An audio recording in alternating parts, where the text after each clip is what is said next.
तो hello hello everyone. Obviously आप देख सकते हो कि आपका ये यूनिट नंबर सेकंड आपका कंट्रोल सिस्टम जो कि पार्ट 1 में मतलब भी इसका नाम दे रहा हूँ, क्योंकि देखिए जो आपका यूनिट नंबर 5 है ऑलरेडी मैंने अपलोड किया है। जो यूनिट नंबर 5 और यूनिट नंबर सेकंड है, मतलब टॉपिक का नाम पहले मैं आपको बता दूँ तो यूनिट नंबर सेकंड में आपका कंट्रोलर आएगा CONTROLLER कंट्रोलर, ध्यान से देखो। और एक कंपनसेटर आएगा 5th यूनिट में। ये दोनों जो है ना एक मतलब ये दोनों इंटर रिलेटेड हैं अपने से, और ये जो हैं बिल्कुल अलग हैं। तो इन दोनों टॉपिक के लिए मैं पार्ट 2 बनाया हूँ। और सबसे पहले देखो, मैं आपको स्टार्ट करने से पहले मैं आपको बता दूँ, जब भी मैं 2025-26 का जब आप वन शॉट देखोगे, और 2000 अभी इससे पहले भी वन शॉट मैंने अपलोड किया था जब मैं 5th सेमेस्टर में था, जो दोनों में बहुत ही ह्यूज डिफरेंस देखने को मिलेगा आपको। मैं सबसे पहले आपको बता दूं कि बार बार कहता हूं, कंट्रोल जो है ना सबसे ईजीएस्ट सब्जेक्ट है एक इलेक्ट्रिकल इंजीनियरिंग स्टूडेंट के लिए। मतलब इसमें 7 नंबर का एटलीस्ट आता है, 7 में 7 नंबर तक स्कोर किया जा सकता है अगर आपका कंसेप्ट बहुत ही क्लियर है। तो मैं मतलब यही बस बताना चाहूँगा ना कि देखिए ये जो यूनिट है ना, इसमें जितना भी चीज़ आप पढ़ोगे, लाइक सबसे पहले मैं आपका बता दूं, ये यूनिट का नाम है टाइम रिस्पॉन्स एनालिसिस। इसमें हम टाइम के रिस्पॉन्स में सिस्टम का एनालिसिस करेंगे। मतलब आप ऑब्वियसली जिस यूनिट को मैं उस बिहाफ से बताने की कोशिश करूँगा कि मुझे उम्मीद है कि आप एक बार अपने कॉलेज में at the time of CT, at the time of means classes you have cover it. अगर आपने एटलीस्ट एक बार पढ़ा है ना, तब जाके मेरा वीडियो देखोगे तो आपको बहुत ही अच्छा समझ में आएगा। देखो मैं आपको बता दूं कि इसमें मैं टॉपिक में क्या क्या कवर करने वाला हूं। सबसे पहले जो इसमें हमारा ये स्टैंडर्ड टेस्ट सिग्नल, मतलब हम टेस्ट कोई भी सिस्टम स्टेबल है अनस्टेबल है, मतलब उसका रिस्पांस क्या है। मतलब इसमें हम जीटा क्या होता है, मतलब इसको डैम्पिंग हम रेशियो कहते हैं। इससे हम क्या करते हैं, जीटा इक्वल टू 0 होगा, जीटा ग्रेटर देन 1 होगा, जीटा लेस देन मतलब 0 ग्रेटर देन मतलब 1 होगा। जीटा मतलब जीटा की वैल्यू से हमारा डिपेंड करता है कि सिस्टम का बिहेवियर क्या होगा।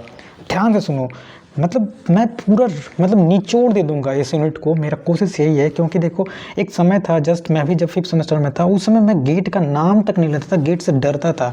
लेकिन आज देखो मैंने गेट का PYQ जो है इलेक्ट्रिकल का, इलेक्ट्रॉनिक्स का, दोनों का कंट्रोल सिस्टम का मैंने ऑलरेडी PYQ किया। फिर से मैंने भी जल्दी में मतलब क्रैश कोर्स PW के जो सर हैं अजय गुप्ता सर, बहुत अच्छे से पढ़ाया, आप भी पढ़ सकते हो। तो आप 3rd ईयर में हो, इसलिए मैं आपको बता रहा हूँ कि 3rd ईयर में देखिए बहुत ही मुश्किल हो जाता है गेट क्वालिफाई करना। तो गेट क्वालिफाई करने का बस एक ही मतलब कह सकता हूँ सब्जेक्ट आप बहुत अच्छे से करके जाओ, वो है कंट्रोल सिस्टम।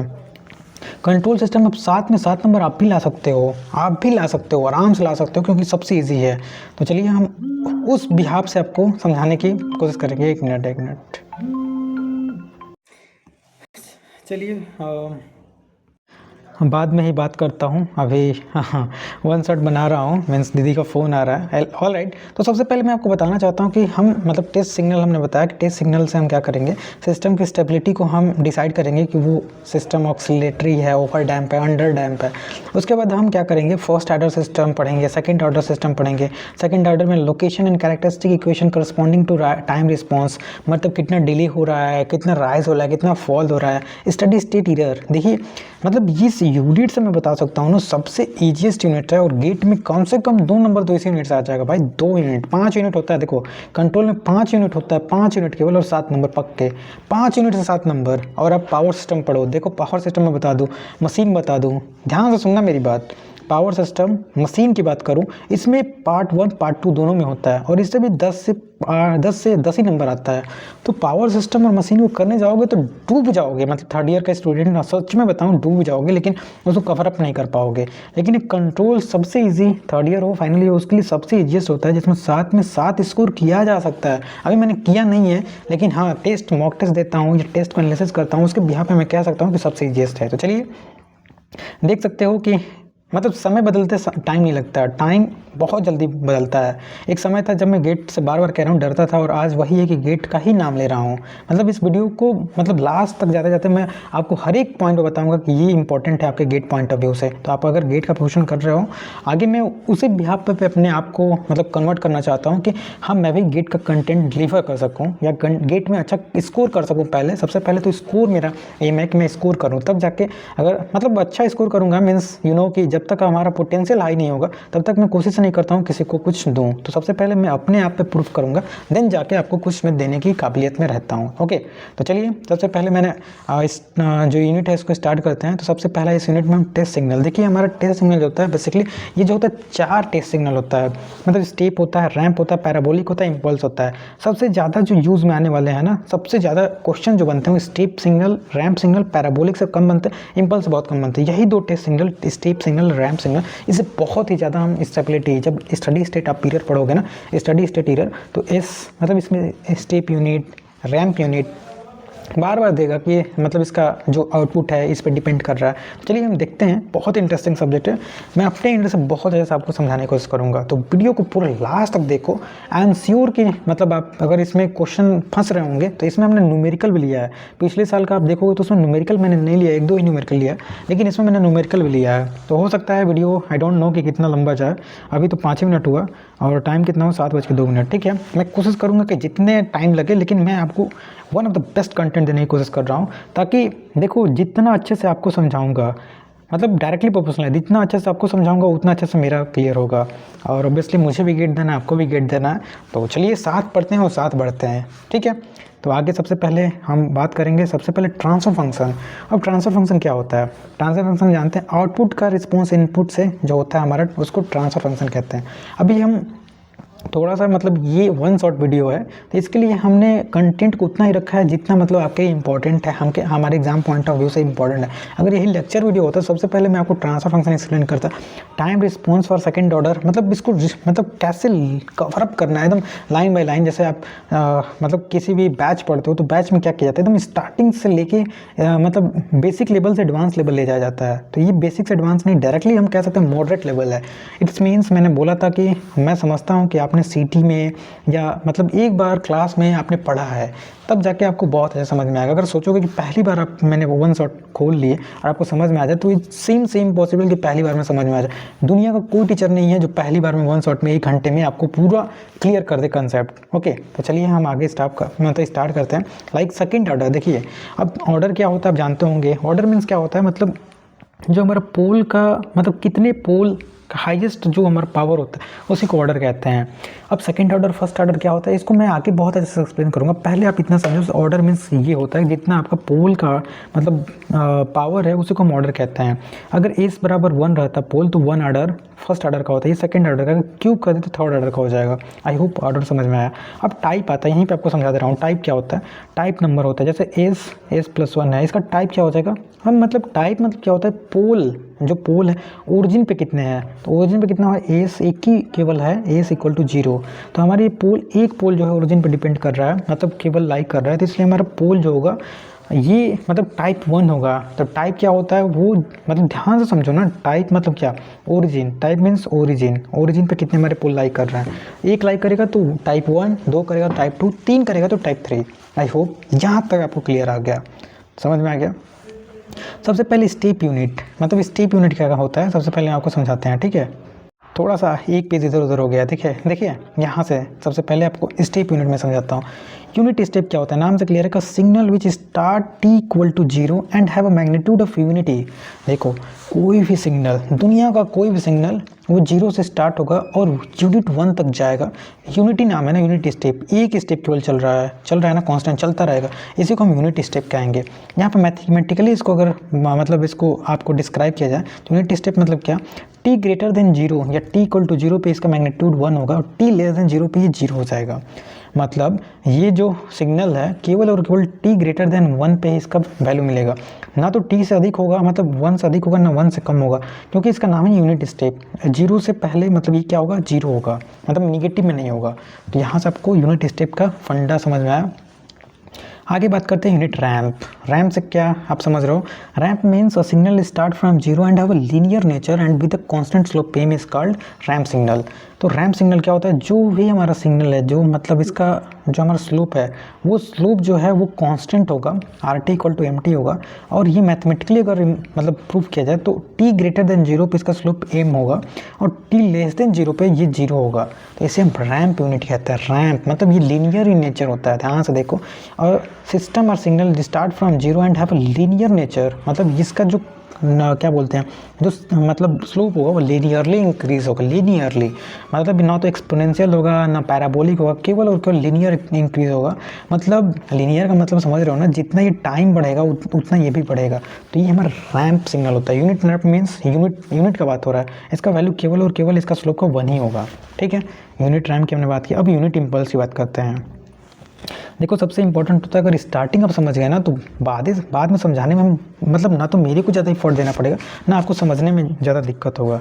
तो यूनिट इम्पल्स क्या होता है? यूनिट इम्पल्स से क्लियर है कि signal start which act for very small time, बहुत ही स्मॉल टाइम कलेक्ट करता है, have a large amplitude represented by impulse. नाम से क्लियर है भाई, इम्पल्स। इम्पल्स का नाम सुने होगा। इम्पल्स मीन्स बहुत कम समय के लिए, क्षणिक समय के लिए, इंस्टेंटेनियस समय के लिए, लेकिन इसका जो मैग्नीट्यूड होगा बहुत ही ज़्यादा होगा, हाई एम्पलीट्यूड होगा, उसे हम इम्पल्स कहते हैं। इम्पल्स मीन्स क्या, हम जब इम्पल्स सिग्नल को मतलब डिफाइन करते हैं तो इसका लिमिट जो होता है माइनस इन्फिनाइट से इन्फिनाइट, और डेल टी से इसको डिनोट करते हैं, डी टी इक्वल टू 1 होगा।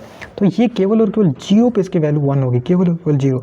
जीरो से पहले, जीरो के बाद, जीरो से पहले, जीरो के बाद इसकी वैल्यू क्या होगी? जीरो होगी। यही लिखा है कि जीरो पे मतलब T not equal to zero पे ये जीरो होगा, टी इक्वल टू जीरो पे केवल इसकी वैल्यू 1 होगी। तो यूनिट इम्पल्स केवल और केवल T equal to zero, zero पे केवल इसकी वैल्यू जो होगी, मैग्नीट्यूड जो होगा यूनिट में ले रहे हैं, तो यूनिट इम्पल्स। ध्यान से समझिए, सुनिए। आई होप ये 4 चीज़ आपको समझ में आ गया, ठीक है।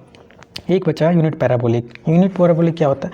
The continuous time unit parabolic function को हम ft से डिनोट करते हैं, एक्सेलरेशन सिग्नल हम इसे नाम से इससे हम जानते हैं। एक्सेलरेशन सिग्नल क्या होता है? एक्सेलरेशन मैथमेटिकली हम इसे कैसे प्रूव कर सकते हैं? जो हमारा पैराबोलिक होता है पी टी इक्वल टू, मतलब ये जो होता है यहाँ पर टी टेंस टू, ये टी स्क्वायर बाई टू, यहाँ पर टी स्क्वायर बाई टू, मतलब जब हमारा वैल्यू जो होगा टाइम जीरो से पॉजिटिव होगा तो हमारा सिग्नल ऐसे आएगा, पैराबोलिक आएगा ना, इसे हम पैराबोलिक सिग्नल कहते हैं। टी लेस देन जीरो पे इसका वैल्यू जो होगा जीरो होगा, तो ये हमारा पैराबोलिक सिग्नल होता है। तो 4 सिग्नल में हमने आपको बताया। देखो थोड़ा सा टाइम लग रहा है क्योंकि मैं स्टार्टिंग कर रहा हूँ, जब स्टार्ट अच्छे से कर दूंगा ना तो आगे और अच्छे समझ में आएगा। इसमें मैंने न्यूमेरिकल भी लिया, तो please keep have a patience and just determination, just watch the video without just skipping. I hope मैं पूरा कोशिश करूँगा, अपने एंड से पूरा कोशिश करूँगा कि आपको समझ में आया, ठीक है। अब आपके ऊपर है, आप कितना अच्छे से समझ पा रहे हैं, आपको कितना पहले से आता है, इट्स डिपेंड ऑन यू। तो यूनिट स्टेप क्या होता है, यूनिट रैंप क्या होता है, पैराबोलिक क्या होता है, इम्पल्स का, चारों मैंने कवर किया। अब आते हैं ऑर्डर बताया, फिर से टाइप बताया। अब सबसे पहले हम बात करते हैं जो टाइम रिस्पॉन्स, मतलब फॉर यूनिट, मतलब ये बहुत बात का है, इसको बाद में बात करते हैं, ठीक है। फिर मैं वहीं आ गया, ठीक है। तो यूनिट इम्पल्स आपको बता दिया, अब यूनिट पैराबोलिक बता दिया। अब रिलेशन देखिए, सबसे पहले जो हमारा रिलेशन बिटवीन यूनिट इम्पल्स और यूनिट स्टेप होता है, अभी हमने बताया था कि यूनिट जो हमारा इम्पल्स है उसको डेल्टी से डिनोट करते हैं, और जो हमारा यूनिट स्टेप होता है उसको यूटी से डिनोट करते हैं। तो जो हमारा इम्पल्स फंक्शन होता है वो डेरिवेटिव होता है हमारे स्टेप फंक्शन का। याद रखना होगा, याद नहीं भी रखोगे ना तो इतना, मतलब जब आप न्यूमेरिकल सॉल्व करोगे गेट का या आप सेमेस्टर का, जब आप सॉल्व करोगे ऑटोमेटिकली मतलब हाँ याद हो जाता है। लाइक अगर ट्रिग्नोमेट्री की बात करूँ, ट्रिग्नोमेट्री में साइन में 30 की वैल्यू क्या होती है, कॉस में 60 की वैल्यू क्या होती है, ये कोई याद करता है। जब आप न्यूमेरिकल सॉल्व करते हो ऑटोमेटिक याद हो जाता है। शुरू में हम रटते हैं, रटने से थोड़ा नहीं होता है। जब न्यूमेरिकल सॉल्व करोगे, जब प्रैक्टिस करोगे, ऑटोमेटिकली याद हो जाएगा। तो डरो मत, याद हो जाएगा, ठीक है। बस इतना याद रखो कि जो हमारा रिलेशन क्या होता है, कि जो हमारा इम्पल्स सिग्नल होता है वो डेरिवेटिव होता है स्टेप सिग्नल का। वैसे ही जो हमारा रैंप सिग्नल होता है, हमारा रैंप जो होता है वो डेरिवेटिव होता है, मतलब जो ये हमारा स्टेप सिग्नल होता है वो डेरिवेटिव होता है रैंप का। और जो हमारा यहाँ पे मतलब पैराबोलिक सिग्नल है वो मतलब पैराबोलिक डेरिवेटिव होता है किसका? डेरिवेटिव मतलब ये क्या बोलते हैं, एक इसका डेरिवेटिव है, देख सकते हो relation between ramp and parabolic. Ramp जो है इसका मतलब क्या बोलते हैं, पैराबोलिक जो है डेरिवेटिव है रैंप का। तो ये आपको ध्यान रखना होगा। इधर उधर अगर बोलने में हो रहा होगा तो आप समझना, मैं समझाने की कोशिश कर रहा हूँ। ये डेरिवेटिव है किस, मतलब ये डेरिवेटिव है, यहाँ पे देख सकते हो हमारा जो यूनिट, हमारा ये स्टेप है वो डेरिवेटिव है। डेरिवेटिव करेंगे तो हमारा क्या आएगा, यूनिट इम्पल्स आएगा। तो ये रिलेशन है, आपको समझना होगा, ठीक है। अब आगे बात करते हैं। सबसे पहले हम समझते हैं derivative of time response of first order system with the system, मतलब जो है सबसे पहले यहाँ पे derive the time response of the first order system with the unit step, unit impulse and unit parabolic. देखो हमने स्टार्टिंग में ही बोला था ना, सबसे पहले सिग्नल को पहचानो। जब सिग्नल को पहचान जाओगे, सिग्नल को पहचानने के बाद उसका first order second order derive करोगे कि इसका डेरिवेटिव करोगे क्या आएगा, ठीक है। तो सबसे पहले इसको डिराइव करने के लिए हम क्या करेंगे, मतलब कंट्रोल सिस्टम में पढ़ रहे हैं तो यू नो कि first order system with unity feedback. Unity feedback means feedback हम दे रहे हैं, इसकी वैल्यू 1 है। ये हम सबसे पहले हम फर्स्ट ऑर्डर यूनिटी फीडबैक ले रहे हैं और सबसे पहले हम ये 1/ST, हम 1/ST ले रहे हैं, 1/S और T, ये हमारा यूनिट स्टेप के लिए है, यू नो वेरी वेल। तो यहाँ से जब इसका ये जो हमारा सिस्टम है, इस सिस्टम का जब ट्रांसफर फंक्शन निकालोगे, फर्स्ट यूनिट में हमने पूरा आपको बताया है 2 मेथड होता है, एक ब्लॉक रिडक्शन मेथड होता है और एक जो होता है SFG सिग्नल फ्लो ग्राफ होता है। इसको मेसन गेन फार्मूला कहते हैं, मेसन गेन फार्मूला। ये दोनों फार्मूला से हम किसी भी सिस्टम का, किसी भी मतलब रिस्पॉन्स का, किसी भी टाइप का हमारा मतलब इनपुट आउटपुट हो, उसका मतलब रेशियो निकालना हो, ट्रांसफर फंक्शन, तो हम निकालते हैं। तो हमने मेथड बताया था। तो यहाँ से जब इसका हम ट्रांसफर फंक्शन निकालेंगे तो 1/ST, 1 + 1/ST क्या होता है ट्रांसफर फंक्शन। ट्रांसफर फंक्शन क्या होता है, G(1/G) इंटू H होता है ना। तो यहाँ पे H क्या दिया हुआ है, देखो यूनिटी स्टेप दिया हुआ है, तो H हम क्या करेंगे 1 मान लेंगे। देखो मेरे पास अभी लिखने वाला पैड नहीं है, जब वो आ जाता है ना तो मैं और ही ज़्यादा मतलब हम कह सकते हैं कि उसके बाद कुछ बचता ही नहीं कि मैं आपको एक्सप्लेन ना कर पाऊँ। अभी थोड़ा सा मेरे पास वो चीज़ें नहीं है, नहीं तो ये जो स्पेस बचा है, इस स्पेस में बहुत अच्छे से मैं समझा देता। लेकिन अभी हाथ से मैं मोबाइल से बनाता हूँ वीडियो, हाथ से लिखने में बहुत दिक्कत होता है। लेकिन यहाँ पे मैं पूरा अपने एंड से कोशिश करता हूँ कि आपको समझ में आए। आई एम श्योर अगर समझ में नहीं आता तो इतना अच्छा व्यूज़ नहीं आता, इतना अच्छा आप लोग का फीडबैक नहीं आता। आई एम श्योर कि जो मैं देना चाहता हूँ, जिस तरह से देना चाहता हूँ, उसमें मैं अभी उतना सूटेबल नहीं हो पा रहा हूँ, मेरे पास वो मतलब फैसिलिटीज़ नहीं है। लेकिन जितनी भी फैसिलिटीज़ है उतने से मैं पूरा अपने एंड से कोशिश कर रहा हूँ। बस आपका एक मतलब सजेशन मैं कह सकता हूँ, या मतलब आपसे ये कह सकता हूँ, रिक्वेस्ट कर सकता हूँ कि आप जितना हो सके शेयर कर सको। और हाँ देखो, नहीं बोलूँगा तो आप लोग नहीं करते हो भाई, नहीं, मुझे अच्छा नहीं लगता कि मैं आपको बोलूँ कि मेरे चैनल को सब्सक्राइब करो। सब्सक्राइबर से व्यूज़ मतलब पैसा नहीं आता, पैसा मेरे व्यूज़ से आते हैं, व्यूज़ मेरे आ रहे हैं। लेकिन थोड़ा सा चैनल पे मतलब आप जाके देखो, मतलब पॉपुलर वीडियोस में 18,000, 15,000, 10,000 मतलब इससे कम व्यूज़ बहुत ही मतलब प्रॉपरली आ जाते हैं। लेकिन सब्सक्राइबर कितने हैं यार, 3,000। मतलब क्या ही मैं बोलूँ, आप लोग सब्सक्राइब क्यों नहीं करते हो यार, सब्सक्राइब कर लिया करो, क्योंकि आपके लिए हेल्पफुल ही होगा। मैं कंटेंट पे फोकस करता हूँ इसलिए मैं कभी बोलता नहीं हूँ, लेकिन थोड़ा सा यार सब्सक्राइब भी कर लो, ताकि चैनल कोई पहली बार देखे तो उसको लगे कि हाँ थोड़ा इसमें है। लोग चैनल मतलब कब क्या देख के मतलब डिसाइड करते हैं, नंबर ऑफ सब्सक्राइबर, लेकिन मुझे नहीं लगता, मुझे लगता है कंटेंट देख के डिस्क्राइब करो कि चैनल में दम है कि नहीं।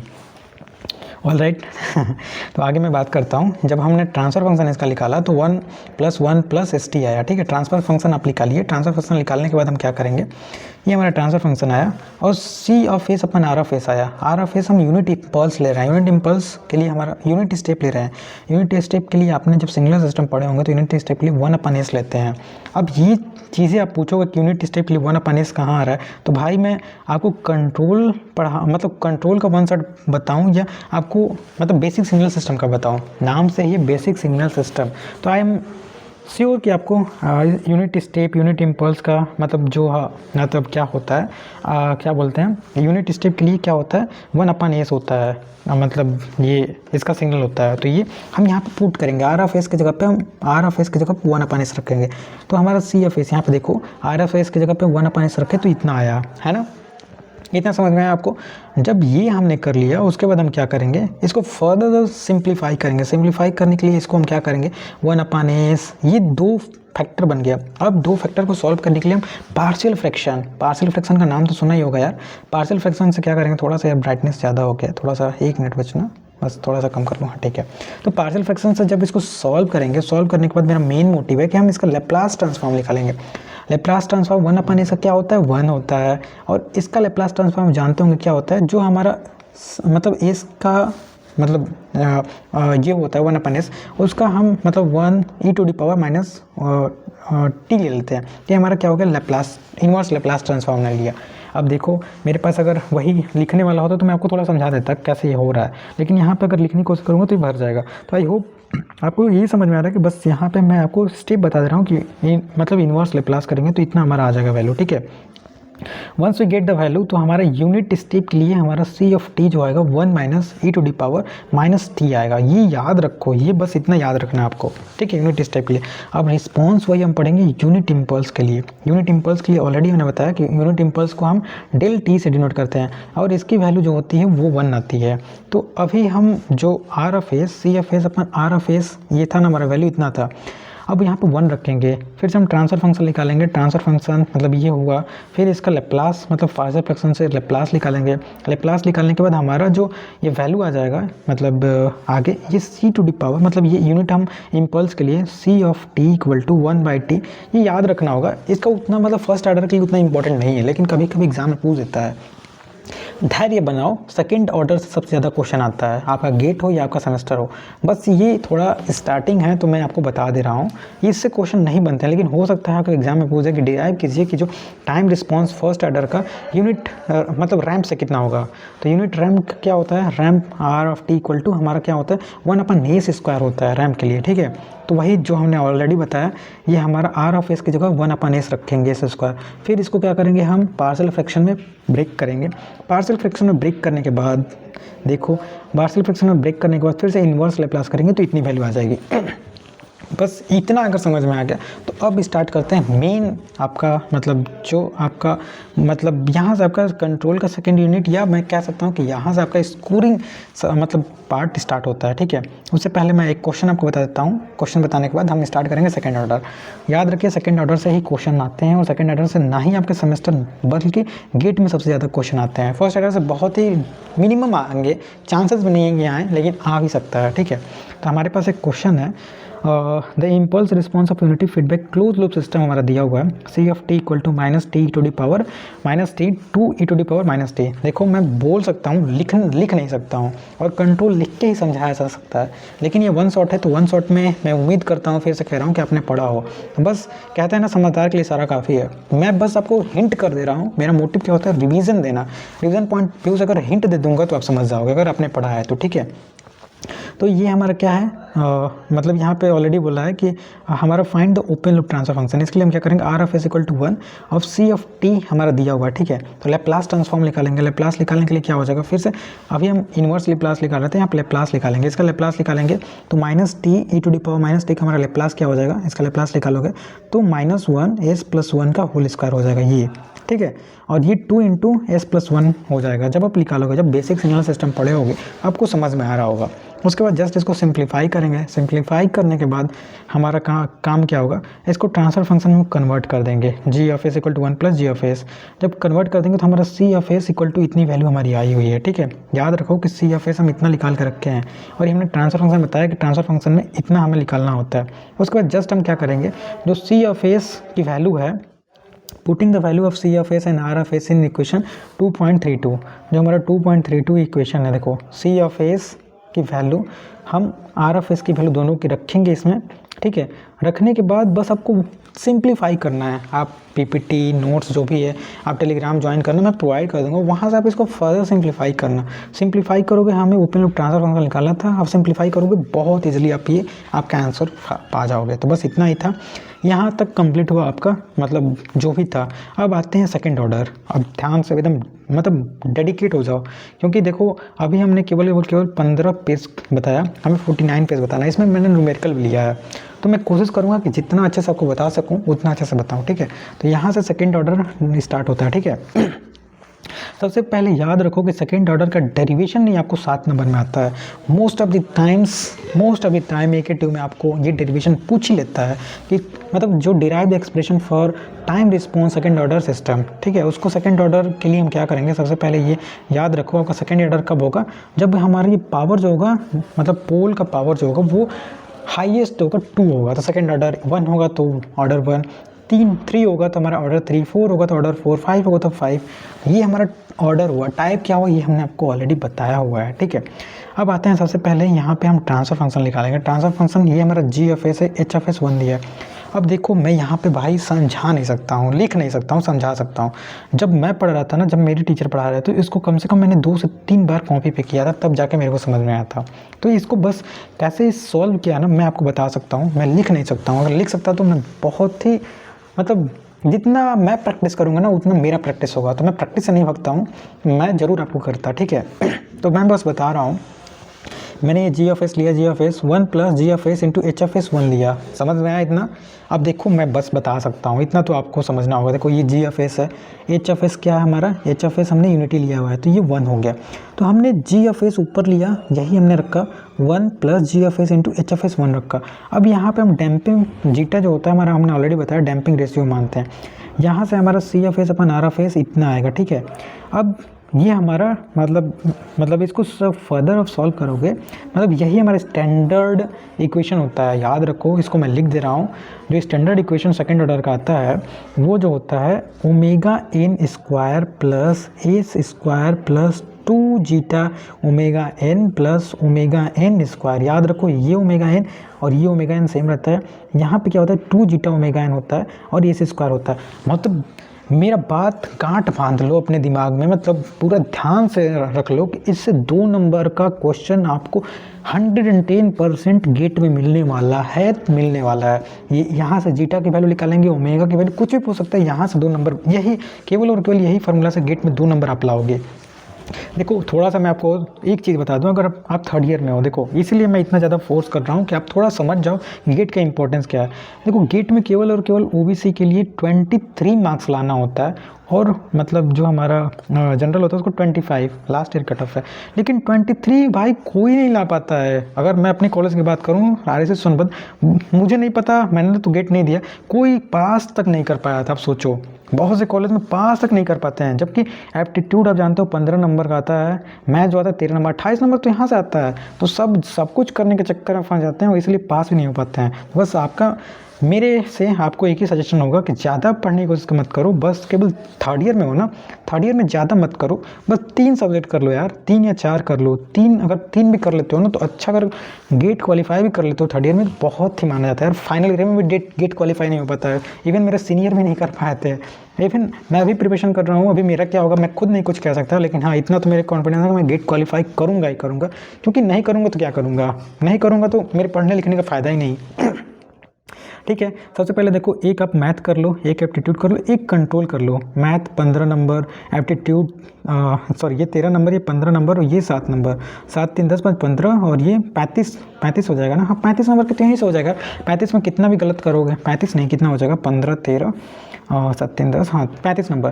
भाई कम से कम अगर 10 नंबर का गलत करोगे ना 25 नंबर आप ला लोगे। लेकिन हाँ 3 ही सब्जेक्ट पढ़ के जाओ, ज़्यादा मत करो, ज़्यादा करोगे कुछ नहीं हो पाएगा। ये मेरा एक्सपीरियंस है on the behalf of my, मैं कॉलेज में क्या चल रहा है मतलब उसके यहाँ पर दे रहा हूँ, मैं बता रहा हूँ। क्योंकि मैंने अभी गेट नहीं दिया, लेकिन हाँ गेट का मैं PYQ दे रहा हूँ। भाई PYQ भी नहीं कर पाते हैं हम, देख के भी नहीं समझ पाते हैं। सोच लो GATE is one of the toughest. तो अगर गेट का प्रिपरेशन कर रहे हो तो मेरी बात को प्लीज़ ध्यान रखो। और सेमेस्टर के लिए मैं बार बार कह रहा हूँ, सेमेस्टर के लिए भी बहुत इंपॉर्टेंट है ये यूनिट। तो यूनिट में जो मैं बात को बता रहा हूँ कि ये आपका स्टैंडर्ड इक्वेशन है और स्टैंडर्ड इक्वेशन से ही हम मतलब क्वेश्चन सॉल्व करेंगे, ठीक है। मतलब देखो बहुत ही ज़्यादा मेरे लिए इंटरेस्टिंग है। मैं मतलब इतना अच्छे से इसको एक्सप्लेन करने की कोशिश कर रहा हूँ ना। अगर ये स्मार्ट बोर्ड होता तो पूरा मैं इस यूनिट को फाड़ देता। मतलब एकदम अच्छे से भाई एक एक चीज़ में मतलब इतना अच्छे से पढ़ा हूँ ना, कितना अच्छे से आपको लिख के समझाता कि कहाँ से आ रहा है, कैसे आ रहा है, मतलब पूरा डेप्थ में जाके आपको समझाता। और सच में ये डिपेंड करता है कि समझाने वाला कैसा है, सामने वाला टीचर कैसा है, सामने वाला फैकल्टी कैसा। अगर वो अच्छे समझाए ना ऑटोमेटिकली आप मतलब इंटरेस्ट आने लगोगे। आई होप अगर आप सच में मेरा वीडियो अभी तक कितना टाइम हो गया यार, अभी तक 28 मिनट हो गया। अगर बहुत ही अच्छे से देख रहे हो ना तो अभी तक आप बोर नहीं होंगे। 28 मिनट हो रहा है, अगर आप बोर हुए होंगे, अरे कोई हो सकता है, अगर सच में बोरिंग हो रहा है तो आप एक बार कमेंट करना, मैं अगली बार से और कोशिश करूँगा इन्हेंस करने का। लेकिन मुझे नहीं लगता कि कोई अगर मेरा वीडियो देख रहा हो जो डेडिकेटली गेट का प्रिपरेशन कर रहा हो, सेमेस्टर में नंबर लाना चाहता हो, मैं हर एक पॉइंट वही बताता हूँ जहाँ मैं गलती किया हूँ और सब लोग वहीं गलती करते हैं, ठीक है। आई होप बोरिंग नहीं लग रहा हो। चलो आगे बात करते हैं। आगे हमारा इक्वेशन आया, अब इसको क्या करना है, इसको फर्दर हमें पार्शियल फ्रैक्शन में ब्रेक करना है और C ऑफ एस की वैल्यू है ना C ऑफ टी के टर्म में लाना है। क्यों लाना है C ऑफ टी के टर्म में, ये बात इसलिए है कि हम टाइम रिस्पॉन्स पढ़ रहे हैं और ये जो है हमारा लैप्लास में है, ये फ्रीक्वेंसी डोमेन में है। फ्रीक्वेंसी डोमेन में हमें टाइम डोमेन में पढ़ना है भाई साहब, टाइम डोमेन में। टाइम डोमेन में पढ़ने के लिए इसको लैप्लास जो है, इस लैप्लास को हमें टाइम डोमेन में करने के लिए पार्शियल फ्रैक्शन में ब्रेक करना पड़ेगा, इन्वर्स लैप्लास लेना पड़ेगा, तब जाके हम एनालिसिस कर पाएंगे ना। आई होप अभी समझ में आया ना। अब चलते हैं, देखो सबसे पहले फॉर यूनिट स्टेप के लिए हमारा R of T equal to क्या हो जाएगा, 1 होता है, तो R of S equal to 1/s होता है। तो C of S equal to जो हमने, देखो प्लीज़ देखो ध्यान से देखो, मेरे को मतलब इसको पढ़ाने में बहुत इंटरेस्ट आ रहा है यार, लिख नहीं पा रहा हूँ, मतलब बेचैनी जैसा हो रहा है कि मैं जो समझाना चाहता हूँ वो समझा नहीं पा रहा हूँ। देखो C of S equal to क्या है, आर ऑफ एस अभी हमने निकाला था, देखो लिख ही नहीं पा रहा हूँ यार, कोशिश तो कर रहा हूँ कि मैं आपको एक्सप्लेन करूँ, ठीक है, थोड़ा जूम करता हूँ इसको, ठीक है। देखो अभी हमने क्या निकाला, C of S upon R of s, time पे मत जाना, टाइम पे जाओगे तो नहीं समझ पाओगे, बहुत ही ध्यान से समझो। देखो C of S upon R of s हमने निकाला s square plus 2 zeta omega n upon omega N square, यहाँ पे एस भी होगा, ठीक है। तो ये जो आर ऑफ एस है ना, ये आर ऑफ एस इधर मल्टीप्लाई हो जाएगा, अब यही मल्टीप्लाई हो जाएगा, उसके बाद सी ऑफ एस को हमें सी ऑफ टी के टर्म में निकालना है। अब बस यही करना है, बस यही करना है। अब देखो यही मैं समझा रहा हूँ, जो आर ऑफ एस यहाँ पे है ना, यहाँ पे था आर ऑफ एस, इसी आर ऑफ एस को इधर हमने ले गया और ये हमारा 1 ऑफ एस मल्टीप्लाई हो गया। अब जस्ट जैसे हम पार्शियल फ्रैक्शन में ब्रेक करते हैं, इसको पार्शियल फ्रैक्शन में ब्रेक कीजिएगा, मेरे पास वो सुविधाएं नहीं है कि मैं लिख के आपको समझाऊँ, और आगे आप सॉल्व करोगे तो यहाँ पे जो ये वैल्यू है ना, यहाँ पे एक वैल्यू आ रही है omega N square 1 - zeta square, ये इसको ओमेगा डी डैम्पिंग रेशियो बोलते हैं, डैम्पिंग रेशियो, डैम्पिंग। इसी पे सॉल्व करेंगे हम न्यूमेरिकल तो आपको समझ में आएगा, ठीक है। आप फर्दर इसको पार्शियल फ्रैक्शन में ब्रेक करेंगे, ए बी की वैल्यू लाएंगे, ए बी की वैल्यू लाने के बाद आप कीजिएगा, ए बी की वैल्यू लाने के बाद फाइनली जो आपका सी ऑफ टी हमारा आएगा, जो सी ऑफ टी आएगा मतलब टाइम के फॉर्म में, वो 1 - जीटा के 1 - e to the power minus zeta omega N T 1 - zeta square, ये जो वैल्यू है ना, ये इसे बहुत ही ध्यान से याद रखो। मतलब मैं बार बार कह रहा हूँ, देखो 7 नंबर अगर आपने अच्छे से पढ़ा ना, वीडियो केवल 31 मिनट में, 31 मिनट में आपने 7 नंबर अपना AKT का बना लिया भाई, बना लिया। क्योंकि ये क्वेश्चन बहुत मतलब रियरली नहीं पूछे जाते हैं, हर साल इसका डेरिवेशन पूछा ही जाता है, इसमें से एक डेरिवेशन जरूर आएगा। डेरिवेशन जरूर अगर नहीं समझ में आ रहा है, अगर आप मतलब मेरे वीडियो जो हैं, ज़्यादातर जो स्टूडेंट हैं वो जॉब करने वाले दिखते हैं, मतलब जो जॉब के साथ डिप्लोमा वाले होते हैं, ओल्डर, या मतलब जो कह सकता हूँ जो मतलब लास्ट में जगते हैं ना एग्ज़ाम के लिए, जो पास होना चाहते हैं वो देखते हैं, उनके लिए मैं बार बार कह रहा हूँ, मैं वही बता रहा हूँ कि ये जो डेरिवेशन इसको रट लो, नहीं समझ में आ रहा रट लो, क्योंकि आता ही आता है, नहीं भी आएगा कोई भी रिस्पॉन्स आए, यूनिट रिस्पॉन्स है, पैराबोलिक है, बस यही टेप के आ जाओ, मतलब अपने एग्ज़ाम में मतलब टीचर आपको साथ में 2 नंबर तो दे ही देगा, मतलब काटेगा नहीं, क्योंकि उसको समझ में आ जाएगा जीटा अगर लिख रहा है, ओमेगा डी लिख रहा है, थोड़ा बहुत तो पढ़ाई है, ठीक है। तो ये मेरी बात ध्यान रखो। तो ये वाला जो इक्वेशन है अगर सेकंड ऑर्डर का आता है तो कुछ नहीं है, तो ये वाला ना इक्वेशन लिख के और बॉक्स में बंद कर दो बॉक्स में, मतलब जब आपके अंदर कॉन्फिडेंस हो ना कि सेकंड ऑर्डर का इक्वेशन हमने सही लिखा है तभी बंद करना भाई, लेकिन इस गलत होगा तो बंद मत करना, क्योंकि अगर टीचर का नज़र गया और आपने डिब्बा में बंद कर दिया तो वो काट ही देगा। तो बस मैं जितना कह रहा हूँ उतना समझ लो, ये डिब्बा में जब भी बंद करना जब आपको एकदम एक्यूरेट याद रहे। और क्या यार, अगर आप इंजीनियरिंग कर रहे हो, जॉब भी कर रहे हो, तो ये इक्वेशन आप याद नहीं कर सकते हो? अरे भाई ये आपका तो बहुत ही ईजिली आप याद कर सकते हो ना, ठीक है। तो यहाँ तक हमने बताया। अब यहाँ तक इसको सॉल्व करने के बाद जो हम ये वाली वैल्यू इसको साइन फाई के बराबर मान लेते हैं, जीटा को मतलब हम कॉस फाई। आफ्टर हम सॉल्व करते हैं तो ये आप जानते होंगे फार्मूला, साइन में a प्लस बी का फार्मूला होता है। साइन में a प्लस बी का फार्मूला क्या होता है? Sine a cos b plus cos a sine b। इसको आप सॉल्व करेंगे तो ये हमारा वैल्यू आ जाएगा, ठीक है। तो ये यहाँ तक भी आप लिख सकते हो, आप मतलब अपने कॉपी में जितना आगे आप डिस्क्राइब करोगे उतना आपके लिए अच्छा है, ठीक है। तो ये इक्वेशन बहुत इंपॉर्टेंट है। अब इसी इक्वेशन से जो हमारी फाइनल इक्वेशन आ रहा है, इसी इक्वेशन से हम बहुत चीज़ यहाँ पे डिस्क्राइब करेंगे, ठीक है। तो हमारी बात बहुत ध्यान से देखिए। सबसे पहले हमने ऑलरेडी बताया कि ये ओमेगा डी, मतलब हमने बताया था ना, इसको हम क्या बोलते हैं, this term is called natural frequency. जो ओमेगा एन है उसको नेचुरल फ्रीक्वेंसी कहते हैं। तो हम यहाँ पे ओमेगा डी जो है डैम्प फ्रीक्वेंसी ऑफ ऑसिलेशन के नाम से हम जानते हैं, ठीक है, और डैम्प फ्रीक्वेंसी, ठीक है। अब यहाँ से यही जीटा जो है ना, जीटा को हम क्या कहते हैं, जीटा ये है ना, इसको हम जीटा बोलते हैं। और ये डैम्पिंग रेशियो होता है। इसी डैम्पिंग रेशियो से हम सिस्टम की स्टेबिलिटी डिफाइन करते हैं कि सिस्टम का स्टेबिलिटी क्या है, मतलब ओवर डैम्प है, अभी समझा रहा हूँ, ठीक है। बस धैर्य रखो। देखो यहीं से ये हमारा मान चलो हम सी एफ टी और टाइम के बीच में हम क्या करते हैं, ये जैसे हमारा सिस्टम है, यहाँ से मतलब t = 0 से स्टार्ट हो रहा है। हम स्टेबिलिटी मतलब ये मानते हैं स्टेबल, यहाँ पे अगर कोई सिस्टम जा रहा है तो स्टेबल है, स्टडी स्टेट है। यहाँ से स्टार्ट हो रहा है और ये ऑक्सीलेट हो रहा है, देख रहे हो ना, तो ये हमारा ऑक्सीलेट हो रहा है, ये हमारा सिस्टम स्टेबल नहीं है, ठीक है। ये हमारा अनडैम्प है, मतलब ये जो है बराबर आ रहा है, इसका एम्पलीट्यूड जो है इधर नीचे और ऊपर जो है सेम आ रहा है, तो ये हमारा अनडैम्प होगा, उसके बाद ये जो होगा ओवर डैम्प हो जाएगा, मतलब तुरंत स्टार्ट हो रहा है और डैम्प मतलब बहुत जल्दी मतलब ये स्टेबल हो जाएगा। तो अभी हम मतलब अंडर डैम्प ओवर डैम्प क्या होता है, इसको क्रिटिकली डैम्प क्या होता है बहुत अच्छा समझेंगे। सबसे पहले हमारा मतलब कंडीशन जो हम लेंगे वो अंडर डैम्प का लेंगे। अंडर डैम्प मतलब जीटा जो होगा, जीटा की वैल्यू जो हमारी जीटा की वैल्यू है ना, देखो ये फार्मूला, ये हमारा फार्मूला जीटा है। जीटा की वैल्यू हमारी डिसाइड करती है सिस्टम क्या होगा, सिस्टम का मतलब नेचर क्या होगा। सबसे पहले हम पहला नेचर जो है वो अंडर डैम्प मानते हैं। ध्यान से देखना, अंडर डैम्प भाई बहुत ही इंपॉर्टेंट है, बहुत ही इंपॉर्टेंट है, बहुत ही इंपॉर्टेंट है, एकदम सुन लो ध्यान से। जब जीटा की वैल्यू 0 और 1 के बीच में लाई करेगा तो सिस्टम जो होगा वो क्या होगा, यहाँ पर लिख रहा है कि constant and response having damped oscillation with overshoot and having is non under damp. Under damp means इसमें ओवरशूट होगा, ठीक है। तो यही मैंने बताया, ये सिस्टम क्या है, देखो ये अंडर डैम्प हो रहा है, ठीक है, अंडर डैम्प, ये अनडैम्प नहीं है। अनडैम्प मतलब ये दोनों बराबर हो तो अनडैम्प एक अंडर डैम्प होता है, इसमें ओवरशूट आ रहा है, ठीक है। इसका रिस्पॉन्स जो है एक समय बाद जाके ये मतलब खत्म हो जा रहा है। देखो यहाँ एम्पलीट्यूड ज़्यादा है, उसके बाद कम हुआ कम हुआ कम हुआ कम हुआ, एक खत्म हो गया, तो मेरा अंडर डैम्प है। ये अनडैम्प रहता है ना, जीटा इक्वल टू भी 0 हम बताएंगे, अनडैम्प रहता है तो ये इतना ऐसे चलता है, ऐसे ऐसे चलता है, मतलब ये दोनों बराबर रहता है। तो जीटा इक्वल टू, फिर से मैं आपको बता दे रहा हूँ, जीटा 0 से 1 के बीच में रहेगा तो हमारा सिस्टम अंडर डैम्प रहेगा। अंडर डैम्प में क्या होगा, ऑक्सीलेशन विथ ओवरशूट, मतलब ऑक्सीलेशन होगा with overshoot and overshoot known as under damp. ये जरूर आपको एग्जाम में लिखना है, ठीक है। अंडर डैम्प का कंडीशन आपको समझ में आएगा। अब हम बात करेंगे अनडैम्प्ड, वही हम बोल रहे थे जीटा 0 होगा। जब जीटा 0 होगा तो वही हम फार्मूला में रखेंगे तो इतना हमारा आएगा, ठीक है, 1 minus cos omega N T. तो ये इसकी जब हम बनाएंगे ना मतलब कैरेक्टरिस्टिक, तो देखो ये हम अनडैम्प बोले ना, देखो अनडैम्प है, इसमें जो हमारा सिस्टम है वो मतलब जितना एम्पलीट्यूड है इनिशियली उतना फाइनल भी रहेगा, क्योंकि हमारा जीटा इस पर डिपेंड ही नहीं है, जीटा इक्वल टू 0 है, तो हमारा अनडैम्प्ड सिचुएशन हुआ, ठीक है।